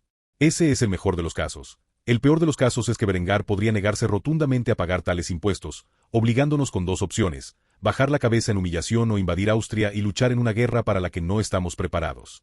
En el momento en que el emperador escuchó esto, toda la alegría que había llenado momentáneamente su corazón se disipó, ya que el ministro que llovió en su desfile había presentado un contraargumento válido en contra de tal opción. Así, una vez más, Bálsamo y sus ministros se rascaban la cabeza tratando de encontrar un curso de acción. En última instancia, el ministro feo con la barba descuidada habló con la mejor opción que tenía la corona imperial en este momento. Si deseamos suprimir el crecimiento de Berengar sin darle un casus belli, solo hay una opción. Debemos sabotear su industria. Al hacerlo, podemos mantener una negación plausible mientras paralizamos sus medios para armarse. La dificultad radica en llevar a nuestros agentes a Austria sin ser detectados por la robusta red de espionaje de Berengar. Para empezar, solo acepta inmigrantes de ascendencia alemana en Austria, dejando nuestras opciones de espías únicamente de la Confederación Suiza. Tendremos que librar activamente una guerra de intrigas contra Austria y construir una red suficiente para infiltrarnos en sus ciudades industriales. Hacerlo podría tomar meses, si no años, para lograr algún resultado y seguramente sería costoso. Sin embargo, es la mejor opción disponible para nosotros en este momento, aparte de la guerra abierta. Después de escuchar esto, los ministros reunidos comenzaron a murmurar entre ellos antes de aceptar esta proposición por unanimidad. Como tal, el emperador sonrió de oreja a oreja, mostrando sus enfermizos dientes amarillos mientras lo hacía. Después, comenzó a reír a carcajadas antes de calmarse lo necesario para dar su decreto. Que así sea. Berengar, me gustaría ver cómo evitas que mis agentes saboteen tu industria y paralicen tu economía.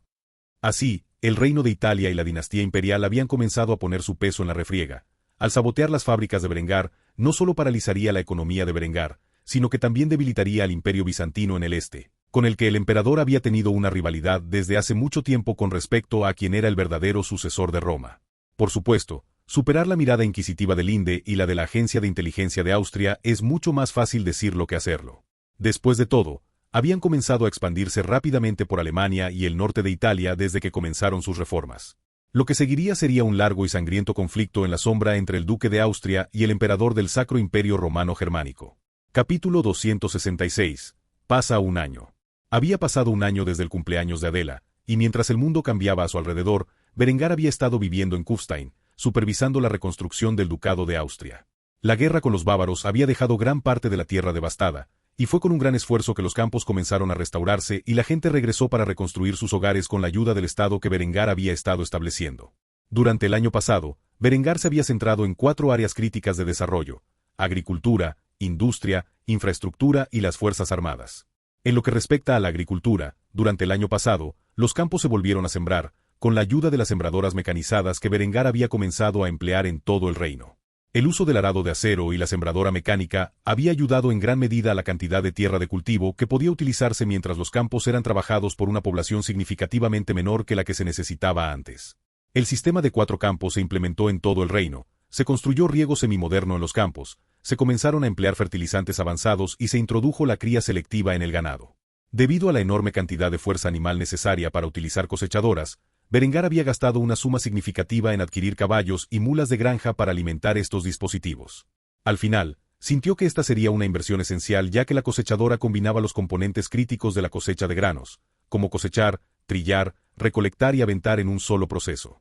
Con este invento, el trabajo de miles de agricultores podría ser realizado por un puñado de hombres. El único inconveniente era que cada cosechadora combinada requería 20 o más bestias de carga. Para Berengar, valió la pena el precio. Los miles de agricultores que normalmente estarían trabajando en los campos haciendo todas estas funciones ahora fueron reemplazados por una sola máquina y unos pocos hombres para operarla. Los hombres que anteriormente estaban empleados en los campos podrían trabajar en la industria, la construcción, la minería, las fuerzas armadas o cualquier otra cantidad de trabajos necesarios en una sociedad semimoderna. También podrían recibir educación pública y agregar más a la red científica de Berengar. La agricultura de Austria había realizado un proceso significativo hacia principios del siglo XIX a partir de la vida anterior de Berengar. Dentro de una década, todos los campos de Austria estarían completamente mecanizados utilizando riego y fertilizantes avanzados. Los pueblos y ciudades destruidos o dañados durante la ocupación bávara habían sido reconstruidos bajo la iniciativa de infraestructura de Berengar. Fue un proceso que podría llevar una década, o posiblemente 2. Aún así, en el futuro, cada ciudad y pueblo central de Austria tendría un grado similar de seguridad y saneamiento en el que se encontraba ahora Kufstein. Se estaban construyendo carreteras en Austria para conectar las principales ciudades y pueblos del reino. Los caminos eran una característica esencial para el comercio, y Berengar tenía la intención de asegurarse de que sus caminos se extendieran por todo el ducado. En cuanto a la industria, varias ciudades industriales críticas habían comenzado a surgir además de Kufstein. Innsbruck se estableció hace mucho tiempo como una ciudad industrial. Dentro de él, las armas y armaduras que Berengar fabricó para el Imperio bizantino se produjeron en masa. Arcubuses, picas, falconetes y armaduras con patrón de espejo se produjeron en masa allí y se suministraron al Imperio bizantino bajo el acuerdo de ser pagados en el futuro, después de sus conquistas. El emperador había aceptado los términos de Berengar y, sin saberlo, había caído en una trampa de deuda. En cuanto a Viena, había comenzado la producción de armas y armaduras incluso anteriores, que podían venderse a cualquier ejército medieval que Berengar eligiera. Se centraron en la producción de armaduras de brigantina, cañones de mano, cañones medievales primitivos y cualquier cantidad de otras armas medievales. La mayor parte del cual se entregaba como ayuda militar a los husitas, bajo los términos de que lo pagarían en el futuro, creando una deuda considerable entre las fuerzas husitas. Dentro de Istria, las industrias del vidrio y la sal se habían expandido enormemente durante el último año, y Berengar les había robado una gran parte del mercado a los venecianos, para su ira. Berengar había recibido más de una vez una carta poco amistosa del dogo veneciano, exigiendo que cesara la producción de su vidrio superior. Por supuesto, siendo el hombre terriblemente agresivo y arrogante que era, la respuesta de Berengar al ultraje del veneciano fue decirles cortésmente que fueran a golpear arena. Esto había empeorado las relaciones entre Venecia y Austria hasta el punto de una carrera armamentista naval. En cuanto a la Catedral de Berengar y el Gran Palacio, había decidido no ir con la construcción de hormigón y acero. Como tal, hizo reconstruir los edificios por completo desde cero en forma de materiales más tradicionales como granito y mortero. En particular, Berengar había utilizado su departamento de química para formular un mortero tipo M moderno, el tipo de mortero más resistente y duradero que existía en la vida anterior de Berengar. También fue mucho más rápido de poner en piedra y, como tal, a pesar de los materiales tradicionales, la tasa de producción de estas estructuras fue aún más significativa que la de la época. Preferiría que sus monumentos culturales duraran la prueba del tiempo. Por lo tanto, pasarían muchos años antes de que se mudara a un palacio digno de un emperador. Por otra parte, pasarían muchos años antes de que se convirtiera en emperador, o eso pensaba. Durante esta era de paz, Berengar también había comenzado a reconstruir las murallas de la ciudad de Kufstein con granito y mortero tipo M. Aunque los muros de hormigón armado permitían un mayor nivel de protección contra amenazas como los cañones, Berengar quería que los muros de su ciudad duraran la prueba del tiempo, como los muros de Teodosio de Constantinopla. Un día, cuando la gente recordó la ciudad de Kufstein, Berengar quiso que estos muros estuvieran en su lugar como una señal de su riqueza y poder durante su reinado. Por lo tanto, los esfuerzos de construcción en todo el reino se estaban realizando con materiales más tradicionales, y las fortificaciones que Berengar había construido con hormigón y acero se estaban reemplazando y reciclando. Austria poseía riqueza más que suficiente para emprender tales aventuras, y Berengar lo sabía. Sin embargo, de todas las hazañas de Berengar durante el último año, la más importante estaba terminada, y era la construcción de los astilleros. Berengar había invertido una enorme cantidad de mano de obra y recursos en la construcción rápida de sus 3 astilleros, y desde entonces, se habían completado. 2 de sus puertos en Trieste y Pola estaban produciendo fragatas clase Berengar a un ritmo sin precedentes. Debido a las piezas prefabricadas que Berengar había fabricado durante el último año, tenía suficiente acopio en los almacenes cercanos a esos astilleros para construir decenas de embarcaciones. Con las líneas de montaje en su lugar, Berengar ya había construido 5 fragatas para formar parte de su primera flota. En cuanto a Fiume, el astillero de esa región había dedicado su producción a la fabricación de la flota mercante de Berengar, compuesta por clippers.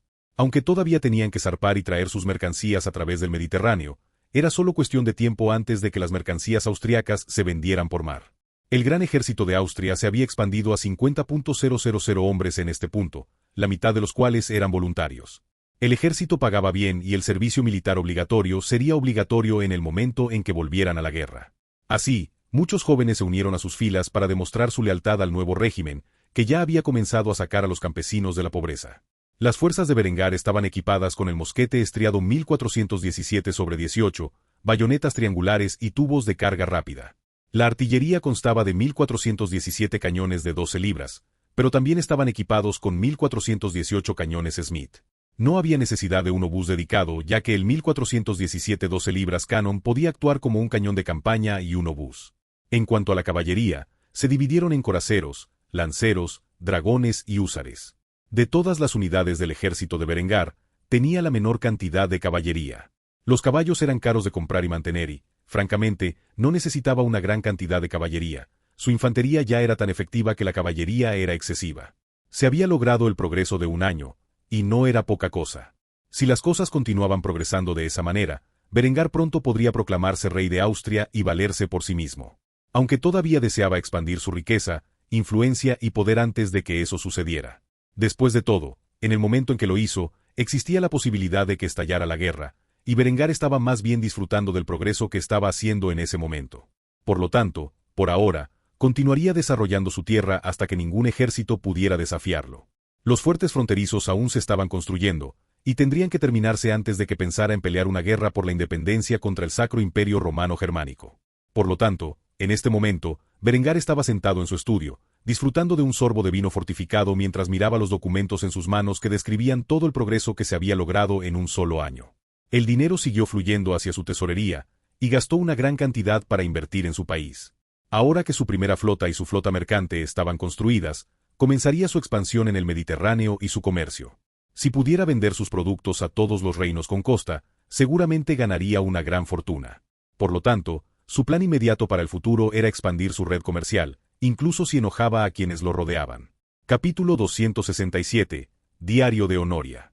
Las gigantescas puertas de roble del dormitorio se cerraron detrás de la princesa de cabello blanco, donde procedió a cerrarlas. Honoria tenía una amplia sonrisa en su lindo rostro, Acababa de regresar a casa después de un largo viaje y tenía grandes planes para mañana. La joven se agarró el pecho mientras pensaba en el mañana. Podía sentir mariposas dentro de su corazón. Después de tomarse unos momentos para calmarse, Honoria sacó un libro grande encuadernado en cuero de su bolsa. Este libro era de color castaño y tenía una correa alrededor que estaba asegurada con un candado. Después de buscar más en su bolso y encontrar la llave, la abrió antes de colocarla sobre su escritorio que había acumulado polvo en su ausencia. Después de desabrochar el libro, la princesa miró su contenido. Desde su llegada a Kufstein hace más de un año, había comenzado a llevar un diario que contenía sus eventos diarios. Como tal, comenzó a hojear las páginas leyendo sus experiencias pasadas mientras vivía bajo el techo de Berengar. Algunos de estos la hicieron sonreír y otros la hicieron fruncir el ceño. Había sido todo un viaje emocional durante mi estancia en Kufstein. Después de hojear las páginas iniciales, se encontró leyendo sobre su experiencia poco después de la fiesta de cumpleaños número 14 de Adela. La entrada del diario decía lo siguiente. Septiembre de 1418. Me desperté por la mañana y me encontré con un dolor de cabeza terrible. Tomé demasiado vino para beber anoche. No recuerdo mis acciones de la noche anterior, pero Berengar comenzó a mirarme desde el momento en que me vio por primera vez. Tomé un desayuno relajado junto a Berengar y los demás huéspedes que se alojaron dentro del castillo de Graz, que vomité poco después. Nota para uno mismo: comida grasosa no asienta bien con una resaca estomacal. Más tarde en la tarde, Berengar me visitó y me reprendió por mi comportamiento la noche anterior. Aunque no recuerdo haberme comportado de esa manera, fui un poco violento con él por celos hacia la atención que mostraba a las otras chicas. Se lo merece, él no me nota lo suficiente. ¿No soy digno de su alabanza? Al leer esta entrada, Honoria sonrió con amargura. Al pensar incluso en ese entonces, estaba teniendo problemas con su relación con Berengar. Como no quería profundizar en el tema, rápidamente hojeó sus páginas para encontrar el siguiente pasaje de interés. 5 de octubre de 1418. Llevo un tiempo aprendiendo a navegar y me he vuelto bastante bueno. Berengar incluso me ha prometido llevarme a Istria en el verano, para que pueda aprender a navegar en el mar. Estoy tan emocionada que casi no puedo esperar. Después de pasar por mi entrenamiento de navegación diario, Berengar me ha dado una nueva tarea. Quiere que aprenda a disparar y empuñar una espada para defenderme adecuadamente. No estoy seguro de cuán bueno seré en la tarea, pero tiene sentido. Después de todo, algunos de los marineros me han estado mirando con malas intenciones. Si no fuera por el miedo a lo que Berengar podría hacerles, me aterraría la idea de lo que podría pasarme a mí. Afortunadamente, Berengar ejerce suficiente respeto que parecen contener su naturaleza lasciva. Por otra parte, ¿es el respeto o el miedo lo que impulsa a estos hombres a portarse bien? Supongo que debería preguntar y ver qué piensa de la gente bajo el gobierno de Berengar. Honoria miró con cariño esta entrada específica. Era uno de los muchos momentos en que Berengar había demostrado que se preocupaba por la niña. Sin embargo, los buenos tiempos habían durado tan poco tiempo. La bella y joven princesa sacudió la cabeza ante tales pensamientos antes de pasar la página y pasar al siguiente punto central de su diario. 15 de octubre de 1418. Hoy es el cumpleaños de Linde y Berengar ha pasado todo el día con Linde y su hijo Hans. El pequeño Tique es tan adorable. Me pregunto si algún día podré tener un hijo tan lindo como él. ¿No sería genial si se pareciera a Berengar? ¿Qué estoy diciendo? Ya es más de mediodía y Berengar apenas me ha hablado. En cambio, él y Linde han pasado las últimas horas encerrados en su habitación. Creo que están teniendo sexo. No sé por qué, pero eso me da tanta envidia. Sé que no debería estar pensando en esas cosas, pero cada vez que paso por su habitación y escucho los gemidos placenteros de Linde, no puedo evitar pensar cómo sería si estuviera en su lugar. Llegó la noche y, durante la cena, Linde anunció que estaba embarazada, no solo a Berengar sino a todos los invitados que vinieron a visitarla. Su cumpleaños es un gran problema ya que es la amante de Berengar. Hasta Adela y su familia llegaron. Estoy seguro de que su pequeña prometida parecía tan envidiosa como yo cuando se enteró de la noticia. Berengar parecía tan feliz que me amargó. Me pregunto cómo reaccionaría si tuviera que llevar a su hijo. Después de leer esto, Honoria comenzó a sonreír amargamente mientras pasaba rápidamente la página, buscando otra entrada para leer. Cuanto más leía, más se arrepentía de sus acciones que la habían llevado a su situación actual. Como tal, leyó la siguiente entrada con lágrimas en los ojos mientras luchaba por evitar que cayeran sobre el diario y mancharan la página y su contenido. 23 de noviembre de 1418. Hoy es mi cumpleaños, y lo celebré solo. No sé por qué no se lo conté a nadie. Tal vez porque temía que esa información pudiera llevar a Berengar a descubrir mi identidad. Si supiera que soy la princesa del Imperio Bizantino, ¿me enviaría a casa? No sé si sería capaz de vivir sin el apoyo que me ha dado. Para volver a casa y casarme con ese príncipe gay, creo que preferiría morir. Honoria rápidamente pasó la página después de leer eso. Estaba encantada de estar todavía en Kufstein, a pesar de todo lo que había pasado. Como tal, no tenía sentido insistir en el pasado. Las siguientes páginas no contenían nada de importancia y, como tal, la niña pasó a otra entrada de interés. 25 de diciembre de 1418. Hoy es Navidad. Hace unos días fue el cumpleaños de Berengar, y aunque hubo una gran celebración, no pasó nada de interés. A pesar de que la casa comprende nada más que Berengar, Henrietta, Linde, Hans y yo mismo, la pasé de maravilla. Incluso me las arreglé para pasar un tiempo a solas con Berengar. Parece que los días en los que interactúa conmigo empiezan a ser menos frecuentes. Creo que está tratando de distanciarse de mí, pero no sé por qué. ¿Qué he hecho yo para molestarlo hasta tal punto? Para este nuevo año, me esforzaré aún más para ganarme su afecto. Después de leer esto, Honoria comenzó a saltarse muchas entradas antes de aterrizar en una llena de lágrimas y manchas de tinta. Estaba bastante emocionada cuando escribió esto. Como tal, respiró hondo antes de leer el contenido, plenamente consciente de lo que contenía.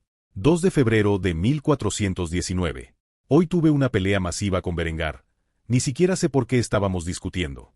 Ha estado tan distante últimamente que me está rompiendo el corazón. Traté de decirle cómo me sentía, pero me salió mal. Terminé diciendo algunas cosas profundamente personales e hirientes. Al final, simplemente me miró con ojos de furia que no sabía que poseía. Después, me envió a mi habitación para pensar en mis acciones. ¿Dónde empezó a ir todo mal? ¿Es mi culpa por no ser honesto con él? Después de leer esto, Honoria suspiró y saltó varias entradas. La relación entre ella y Berengar solo parecía empeorar a medida que pasaba las páginas hasta que llegó a otra entrada llena de lágrimas. 6 de junio de 1419. Berengar ha cancelado nuestro viaje a Istria, y por cancelado quiero decir que ha decidido no ir conmigo. En su lugar, está encargando mi protección a sus guardias. Parece que quiere poco que ver conmigo en este momento. No sé qué está causando esta grieta, pero sospecho que es culpa mía. Necesito un poco de aire fresco y una nueva perspectiva. Estar encerrado en Kufstein todo este tiempo está empezando a llegar a mi cabeza. Este viaje será bueno para mí. Incluso si Berengar no viene, debería darme algo de tiempo para pensar en todo lo que salió mal el año pasado. Después de leer esto, Honoria sonrió por un momento reflexionando sobre los hermosos recuerdos que hizo en el viaje que había emprendido. Pasó la página y descubrió que su sonrisa seguía creciendo mientras escribía sobre su viaje al extranjero. 27 de julio de 1419.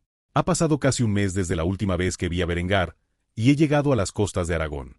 La libertad del mar y la experiencia que he ganado al interactuar con varias culturas me han dado tiempo para entenderme a mí mismo y por qué mi relación con Berengar es tan tóxica. Berengar no confía en mí. He estado mintiendo sobre mi identidad durante algún tiempo y él lo sabe. No hay otra explicación. Sin embargo, esto no es su culpa, es mía, y solo mía. Mis inseguridades, celos y mentiras son las que han creado esta brecha entre nosotros. No dudo que el hijo de Berengar con Linde ya haya nacido, y probablemente ahora mismo esté encantado. Sería grosero de mi parte irrumpir en un momento tan feliz. Así que he decidido escribirle algunas cartas, informándole de mi viaje y progreso. A pesar de que sé que los guardias que ha encargado para protegerme ya le han estado notificando, siento que sería mejor si me escuchara directamente. Lo que necesitamos ahora es espacio, así que continuaré escribiéndole y continuaré mi viaje por el Mediterráneo hasta que esté listo para decirle la verdad. ¿Quién sabe lo que podría encontrar? La siguiente entrada a la que Honoria pasó estaba manchada con su sangre. Después de leerlo, una sonrisa se formó en su rostro y reflexionó sobre ese fatídico día que la había llenado de sueños y determinación. 3 de septiembre de 1419. Piratas han atacado mi barco. Por suerte, los guardias que me asignaron pudieron defender nuestro barco. Tanto que logramos abordar el barco pirata y acabar con ellos. Me vi obligado a tomar las armas durante el conflicto y sufrí heridas leves. Nunca antes me había sentido tan vivo. Saqueamos el cargamento del pirata y robamos la carabela que usaban. Ahora es mío. Tengo mi propio barco. Tal vez forme mi propia tripulación y navegue por el mar, apuntando a piratas y bandoleros por sus ganancias ilícitas. Debo agradecer a Berengar por todo el entrenamiento que me brindó. Probablemente habría muerto en el conflicto si no fuera por él. Creo que estoy listo para volver a casa. ¿Hogar? ¿Es Kufstein mi hogar ahora? Ya ni siquiera sé la respuesta a eso. Todo lo que entiendo es que he madurado en este viaje y ahora sé lo que quiero en esta vida. Después de leer esto, Honoria pasó la página. Esta entrada estaba en blanco. No había escrito un diario desde el momento en que decidió regresar a casa. Ahora que estaba en Kufstein, sintió que era el momento perfecto para poner sus pensamientos en su lugar. Como tal, mojó su pluma en tinta antes de escribir el pasaje más nuevo en su diario. 15 de septiembre de 1419. Ha pasado más de un año desde que llegué por primera vez a Kufstein. Puedo decir honestamente que aunque hubo momentos en los que me sentí miserable, fue una experiencia mucho mejor que estar encerrado en Constantinopla. No tuve la oportunidad de reunirme con Berengar el tiempo suficiente para expresarle mis pensamientos a mi regreso. Sin embargo, parecía estar generalmente feliz de que yo hubiera regresado. Teniendo en cuenta que nos fuimos en tan malos términos, tenía un poco de miedo de que todavía estuviera enojado conmigo. Un pequeño descanso es todo lo que necesitábamos, y algo de tiempo para despejarnos la cabeza. Sin embargo, estoy listo ahora. Le diré todo lo que hay que saber sobre mi mañana. Seré franco acerca de quién soy, de dónde vengo, en qué me he convertido bajo su tutela y qué es lo que deseo en la vida. Para ser honesto, tengo bastante miedo, pero ya no viviré con miedo al rechazo. Si Berengar me acepta, será por lo que soy. Ya no soy esa princesita asustada encerrada en el palacio de su padre.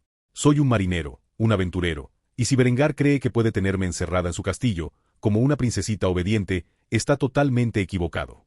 Lo peor que podría pasar es que Berengar me rechace. Si lo hace, le pagaré su amabilidad con la riqueza que he obtenido de los piratas y navegaré hacia destinos desconocidos. No tengo idea de qué tripulación formaré o cómo lo haré, pero sé mi corazón que la aventura y la gloria me esperan. Después de escribir esto, Honoria dejó que la tinta se asentara antes de cerrar el diario y cerrarlo con llave. Después de hacerlo, lo colocó dentro de su cajón de ropa interior y se acostó en su cama. Necesitaría una buena noche de descanso si fuera a hablar con Berengar mañana sobre todo lo que había descubierto en los últimos meses. Capítulo 268. La confesión de Honoria. Berengar estaba dentro de su estudio, había pasado un año desde el cumpleaños de Adela, y había hecho un progreso significativo en este tiempo. En ese momento, estaba redactando una nueva forma de ley naval, que resultaría vital para la próxima guerra con los venecianos. No había duda al respecto. Las relaciones con la República de Venecia se habían deteriorado hasta el punto en que la guerra era inevitable, y, francamente, Berengar aún no tenía suficientes barcos construidos para combatir la amenaza de la armada veneciana. Por lo tanto, tenía en mente una idea peculiar de su vida anterior para combatir la amenaza veneciana. Mientras redactaba esta legislación, comenzó a pensar en un candidato en particular en su mente para desempeñar el cargo. Una sonrisa amarga se formó en su rostro mientras reflexionaba sobre su mala relación con Honoria. El año pasado su relación con la chica había sido tensa. Hace un año, ella afirmó que le diría su identidad, pero el día nunca llegó, y cuanto más esperaba que la chica fuera honesta con él, más se agotaba su paciencia. Si no fuera por el viaje que había hecho Honoria, Berengar probablemente habría hecho algo imprudente. Sin embargo, cuando ella regresó después de varios meses de ausencia, sintió como si lo que le faltaba en la vida finalmente se cumpliera. Ahora sabía que tenía sentimientos por la chica, incluso si su relación no era de ninguna manera saludable. Solo deseaba que la chica revelara lo que había descubierto hacía mucho tiempo sobre ella. Aunque fue difícil, Berengar usó a sus espías para obtener la información de que la princesa se había escapado y se suponía muerta. A lo largo del año pasado, los espías de Berengar trabajaron duro para rastrear el viaje anterior de Honoria a través del Mar Negro y el Danubio hasta Kufstein. A pesar de saber la verdad, Berengar todavía esperaba que la joven princesa revelara su pasado en sus propios términos. Las mentiras constantes y los celos inseguros que había mostrado cuando Berengar estaba con otras mujeres eran parte de por qué se habían distanciado tanto. Mientras Berengar pensaba en esto, bebió de su cáliz de calavera. Poco después de tomar un sorbo del vino fortificado, escuchó un golpe en su puerta, y como tal, se levantó y abrió para encontrar a Honoria de pie en su puerta con una expresión nerviosa. Antes de que Berengar pudiera decir una palabra, ella lo agarró y lo besó apasionadamente en los labios. Aunque sorprendido, Berengar aceptó el regalo y en su lugar se hizo cargo mientras le mostraba a la princesa inexperta cómo se hacía correctamente el arte de besar. Después de unos momentos de intimidad, Honoria se separó de Berengar. Ella estaba completamente sonrojada en este punto y murmuró por lo bajo avergonzada: «Te amo». Aunque Berengar quería bromear con la niña, decidió no hacerlo y, en cambio, la llevó a su estudio, donde los dos se sentaron uno frente al otro. Se dio cuenta de que esta era una conversación muy necesaria y decidió tomarlo en serio. Berengar le sirvió a Honoria una copa llena de vino fortificado y se la entregó antes de tomar un sorbo por su cuenta. Los dos bebieron en silencio durante algún tiempo antes de que Berengar lo rompiera. «Supongo que tienes algo que quieres decir». A esto respondió Honoria. Respiró hondo antes de pronunciar el primer pensamiento en su mente. «No he sido del todo honesto contigo. Mi nombre no es Valeria, es Honoria, y soy la princesa del Imperio Bizantino». Después de decir esto, Berengar se limitó a mirarla con expresión estoica, lo que puso nerviosa a la princesa. Ella comenzó a hacer pucheros. Honoria esperaba que Berengar tuviera una reacción mucho mayor ante tales noticias. Sin embargo, la forma en que la miraba como si no le importara en lo más mínimo la irritó, por lo que comenzó a expresar sus frustraciones. «Pues, ¿qué piensas?». Berengar colocó su cáliz de calavera sobre la mesa antes de revelar sus pensamientos a la joven princesa. Lo sé, de hecho, lo sé desde hace bastante tiempo. Si soy honesto, he estado esperando que me lo dijeras, pero nunca lo hiciste, incluso después de prometer que lo harías. Supongo que esa es una de las razones por las que me volví tan distante contigo. No me gusta que una chica que me gusta me mienta. Honoria se sorprendió un poco, aunque había sospechado que Berengar sabía la verdad sobre su identidad en más de una ocasión. Ella siempre había rechazado tales nociones. En cambio, siempre pensó que él estaba enojado con ella por mentir sobre otras cosas. Después de calmarse bebiendo más vino, finalmente comenzó a hablar. Siento algo por ti, Berengar, incluso si no comenzamos con el pie derecho. Sin embargo, no te mentiré, no tengo la intención de quedarme atrapada en el castillo de Kufstein por el resto de mi vida. Quiero para salir y explorar el mundo y emprender aventuras. Me preguntaste hace un año cuáles eran mis sueños, y me he dado cuenta. Cuando me fui, mi barco fue atacado por piratas. Gracias a la ayuda de su guardia, pudimos repelerlos e incluso apoderarnos de sus bienes. Fue realmente emocionante. Por primera vez en mi vida, me sentí realmente vivo. Quiero un barco y una tripulación propios. Quiero surcar el mar y saquear las naves de quien lo merece. Sin embargo, también quiero un lugar seguro al que llamar hogar y un hombre que me abrace y me consuele cuando regrese de un largo viaje por mar. Quiero que ese hombre seas tú, pero si tienes la intención de mantenerme encerrada mientras planeas lo de Linde y Adela, no me veo a mí mismo aceptando eso. Al escuchar esto, los labios de Berengar se curvaron en una sonrisa, la mirada en su rostro insatisfecho a Honoria, hasta que se reveló el motivo. Berengar entregó el papel en el que había estado trabajando más temprano ese día a Honoria mientras permanecía en completo silencio.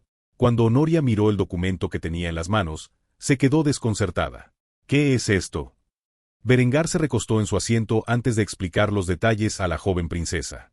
Es una carta de marca y represalia. Esencialmente, estoy buscando marineros experimentados para atacar y capturar los barcos de las naciones con las que estoy en guerra.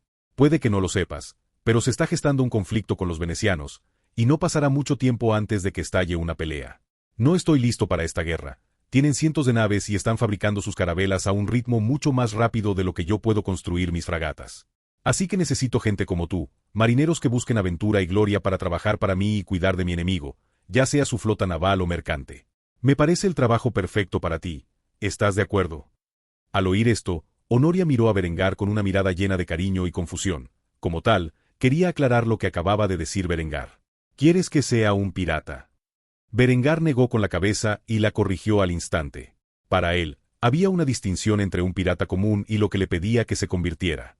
Corsario, esencialmente es lo mismo, pero tienes la protección de la corona ducal de Austria. Enarbolarás mi bandera en tu barco y tendrás plena autoridad legal para atacar a mis enemigos. Sin embargo, tienes prohibido atacar a partes neutrales. Si lo haces, serás tildado de pirata y sufrirás el mismo destino. Honoria se sorprendió cuando escuchó esto. Tal idea no existía hasta ahora, pero Berengar esencialmente había legalizado la piratería, al menos hasta el punto de atacar a sus enemigos. Lo cual era más que suficiente para ganar una fortuna. Si estallaba una guerra con los venecianos, uno podía volverse excepcionalmente rico atacando sus barcos de transporte. Sin embargo, lo que dijo Berengar a continuación la sorprendió aún más. En cuanto a un barco, quería que fuera un secreto, pero he comenzado la construcción de una balandra de guerra para ti como regalo de cumpleaños. Sé que aún faltan algunos meses, pero te aseguro que este barco de 18 cañones es muy superior a esa tonta carabela que le has capturado a esos piratas. Honoria miró a Berengar con más asombro. Instantáneamente quiso aclarar el tema en cuestión. ¿Conoces mi carabela? A esto, Berengar simplemente sonrió mientras respondía con un tono altivo. Por supuesto. Recuerda, mis guardias te observaron todo el tiempo. No sucedió nada en tu viaje que yo no sepa. Protejo a mis mujeres, y no puedo protegerlas si no sé qué problemas pueden causar. Como puedes ver, apoyo mucho tus sueños. Puedes ir y venir de Kufstein como quieras, y estaré aquí para ti cuando desees verme. Sin embargo, tengo dos condiciones para todo esto. La última parte de la declaración de Berengar invocó la curiosidad natural de Honoria. Como tal, hizo la pregunta en su mente. ¿Y eso es? Berengar comenzó a sorber de su cáliz, terminando el vino fortificado en el proceso. Después de limpiarse la boca con una servilleta, informó a Honoria de su estado. Como probablemente sepas, soy un amante muy celoso. Mientras me prometas ser leal a mí, estaré más que feliz de darte todo lo que deseas. Por supuesto, preferiría que tu tripulación estuviera completamente compuesta. De mujeres no podría dormir por la noche preocupándome por tu seguridad rodeado de un montón de sinvergüenzas. Siempre que esté de acuerdo con estos términos, estaré más que feliz de financiar sus aventuras y brindarle todo el apoyo que necesita para lograr sus sueños. Entonces, ¿qué te parece? ¿Jura serme leal como mi mujer y tomar una tripulación de solo mujeres? Al escuchar esto, Honoria comenzó a reírse. Después de un rato, suspiró profundamente antes de calmarse. Eres tan hipócrita. A esto, Berengar simplemente sonrió antes de expresar sus puntos de vista. No lo somos todos. Honoria sonrió y caminó alrededor del escritorio de Berengar antes de sentarse en su regazo y besarlo apasionadamente una vez más. Después de liberarse de su agarre, asintió con la cabeza y dijo lo que pensaba. Considera esta mi promesa para ti. Después, empezó a quitarle la ropa a Berengar mientras se le quitaba la suya.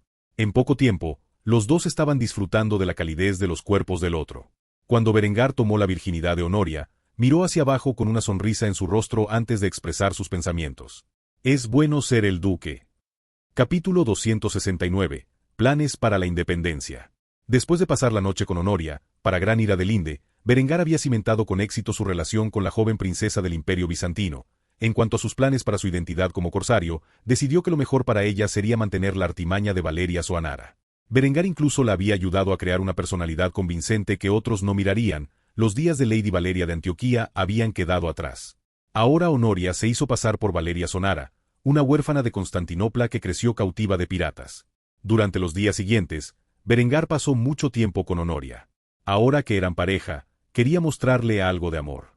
Como tal, pasaba mucho tiempo con la chica, saliendo con ella y llevándola a la cama. Después de unos días, Berengar volvió al trabajo. Tenía cosas más importantes de las que preocuparse.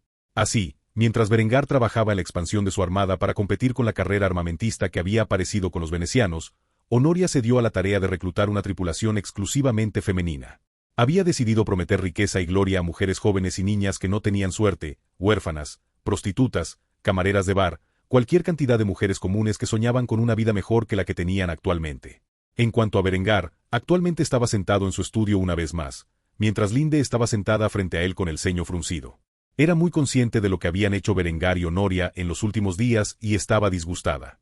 Hasta ahora, tenía a Berengar completamente para ella sola, y aunque sabía que eventualmente Berengar se casaría con Adela y se acostaría con ella, quería aferrarse al hecho de que ella era la única pareja de Berengar por un poco más de tiempo. Al ver que su amante estaba molesto por la falta de atención que le había brindado durante los últimos días, Berengar comenzó a burlarse de la joven. «Sabes, querida, siempre puedes unirte a nosotros. Nadie te impide meterte en la cama con Honoria y conmigo». A estas alturas, Linde pensó que no había nada desvergonzado que Berengar pudiera decir que la avergonzara. Sin embargo, cuando pensó en tal escenario, su mente se quedó en blanco y sus mejillas de porcelana comenzaron a sonrojarse de vergüenza. Al ver que Linde estaba considerando la decisión, Berengar simplemente se rió entre dientes antes de cambiar de tema. Eventualmente, ella aceptaría la idea. De todas las chicas que Berengar tenía a su lado, Linde era, con mucho, la más abierta a nuevas ideas. A pesar de que no había tenido ningún tiempo íntimo con Adela y acababa de conocer a Honoria en ese sentido, sabía lo suficiente sobre sus personalidades como para que Linde fuera el más fácil de persuadir para tener sexo en grupo. Por ahora, colocó el documento frente a Linde y sonrió diabólicamente. Tu hermana Adelaide ha demostrado ser excepcional en contrainteligencia. Los agentes del emperador han intentado infiltrarse en Innsbruck y sabotear las fábricas. Por suerte, los atrapó antes de que pudieran causar algún daño, y han sido interrogados extensamente, confesando sus crímenes. Haré que hablen públicamente de sus crímenes y le echarán la culpa al emperador y así erosionaré la confianza que sus vasallos tienen en él. Si está dispuesto a sabotear mis fábricas por miedo a mi rápido crecimiento, entonces se ha hecho evidente que el emperador es mi enemigo. Una guerra por la independencia es inevitable y necesito saber que nuestros agentes están preparados para la tarea. Linde miró el informe. Brevemente, ella ya estaba al tanto del problema como directora de inteligencia y, por lo tanto, dio un informe honesto de la situación. El departamento de inteligencia se ha extendido al norte de Italia, incluida Florencia, donde reside el emperador. Podemos atacarlo fácilmente dentro de su territorio natal. La verdadera pregunta es si nuestros ejércitos están listos para la guerra. Sé que tiene 50.000 soldados en el momento, casi media docena de barcos, y suficientes marineros e infantes de marina para armarlos. Pero una guerra por la independencia contra el Sacro Imperio Romano Germánico arrastraría a italianos y suizos al conflicto. No tenemos aliados. ¿Cuál es exactamente el marco de tiempo para esta guerra tuya? Ante esto, Berengar se levantó de su asiento y caminó hacia la ventana, desde donde miró hacia la ciudad que había creado. Después de mirar a lo lejos por unos momentos, Dejó clara su postura. No es tan simple como lo haces parecer. Cuando termine la guerra en Bohemia, todo el mundo católico cambiará su atención hacia nosotros sin importar quién gane. Cuando lo hagan, seremos acosados por todos lados por enemigos, y pocos aliados a los que recurrir. Para asegurar nuestra victoria en la próxima cruzada, mi plan es doble. En primer lugar, podemos realizar un ataque preventivo contra los italianos y, por extensión, contra los suizos. Podemos hacer la guerra por la independencia contra el Sacro Imperio Romano Germánico, donde destruiremos las armadas veneciana y genovesa mientras aplastamos a los ejércitos italiano y suizo en la batalla. Si se debilitan antes de que se declare la cruzada, habremos lidiado con nuestros dos adversarios más cercanos y nos habrán dado una oportunidad de luchar. Después de escuchar esto, Linde enderezó la espalda y dejó su copa de vino. Prestó su atención sincera a Berengar antes de hacer la pregunta que tenía en mente. ¿Cuál es la segunda parte? Berengar suspiró al oír esto y apretó la frente contra la palma de su mano. Al ver que su amante estaba visiblemente estresado, Linde se levantó de su asiento y se acercó a la espalda de Berengar, donde comenzó a frotarle los hombros. Mientras lo hacía, Berengar expuso la segunda parte de su plan. En cuanto a la segunda parte, no mentiré, va a ser difícil. Como saben, estoy lejos de ser un diplomático hábil, y este plan requiere una diplomacia efectiva. Esencialmente, necesitaríamos asegurar alianzas con los enemigos de mis enemigos. En particular, tengo mis ojos puestos en Iberia. A pesar de la reconquista en curso, los íberos católicos son un pueblo ferozmente celoso y de hecho enviarían un ejército a Austria. Para asegurarme de que estén preocupados, tendré que viajar a Granada y conseguir el apoyo de los moros que allí viven. Esto tiene sus desventajas, ya que tal acción solo justificará aún más las actividades del Vaticano cuando declaren una cruzada contra mí, al menos en la mente de los católicos. Apoyar abiertamente a los moros contra la reconquista invocará la ira de los íberos. Sin embargo, los beneficios de esta acción no son solo una cuestión de mantener ocupados a los íberos católicos. Construir una alianza con el Emirato de Granada, que habita el estrecho de Gibraltar, es crucial en mis planes. Como tendré una nación amiga a cargo del acceso al Atlántico. Cuando Linde escuchó esto, estaba confundida, no tenía idea de por qué a Berengar le importaba el acceso al Atlántico, pero no le prestó más de un segundo de atención a tal cosa. En cambio, ella asintió con la cabeza en acuerdo. Lo que dijo Berengar tenía sentido para ella. Berengar siempre fue un tipo de hombre de imagen grande, constantemente trazaba 10 pasos por delante de sí mismo. Mientras Linde pensaba en las consecuencias a corto plazo de una guerra con el emperador, Berengar ya estaba planificando la próxima cruzada, que ambos sabían que se cernía sobre Austria y el sur de Alemania en su conjunto. Linde dejó de frotar la espalda de Berengar cuando él se dio la vuelta y la miró, tomando su hermoso rostro entre sus manos mientras calmaba sus preocupaciones. ¿Me preguntaste cuál es el marco de tiempo para mi guerra por la independencia? Dentro de un año, tengo la intención de tener una armada lo suficientemente grande como para competir con Italia. Para entonces, mi ejército habrá crecido significativamente más y no tendré que temer a los poder combinado de las fuerzas suizas e italianas. Después de que hayamos aplastado al emperador y sus aliados, me declararé rey de Austria y, al hacerlo, aseguraré mi independencia. Cuando eso termine, podré mantener la cabeza en alto mientras me caso con ustedes, 3 niñas, sabiendo que soy el soberano de mi reino. Escuchar a Berengar hablar de sus grandes ambiciones siempre emocionaba a Linde. Pocos hombres tendrían el coraje de enfrentarse al emperador del Sacro Imperio Romano Germánico en una guerra de intrigas, mientras se preparan para un conflicto militar a gran escala. Tal audacia fue atractiva para Linde y afirmó su elección de pareja. Incluso si tenía que compartir Berengar con otros, no le importaba. Después de todo, Linde estaba convencido de que un día Berengar se convertiría en una figura recordada para toda la historia. A sus ojos, era mejor ser una de varias esposas que pertenecían a un hombre extraordinario que la esposa soltera de un gran hombre. Dicho esto, Berengar tenía mucho que planificar y poco tiempo para hacerlo. Como tal, despidió a Linde antes de volver al trabajo, se divertiría con ella más tarde en la noche. En cuanto a Honoria, era libre de unirse a la diversión, aunque si lo haría era otra historia.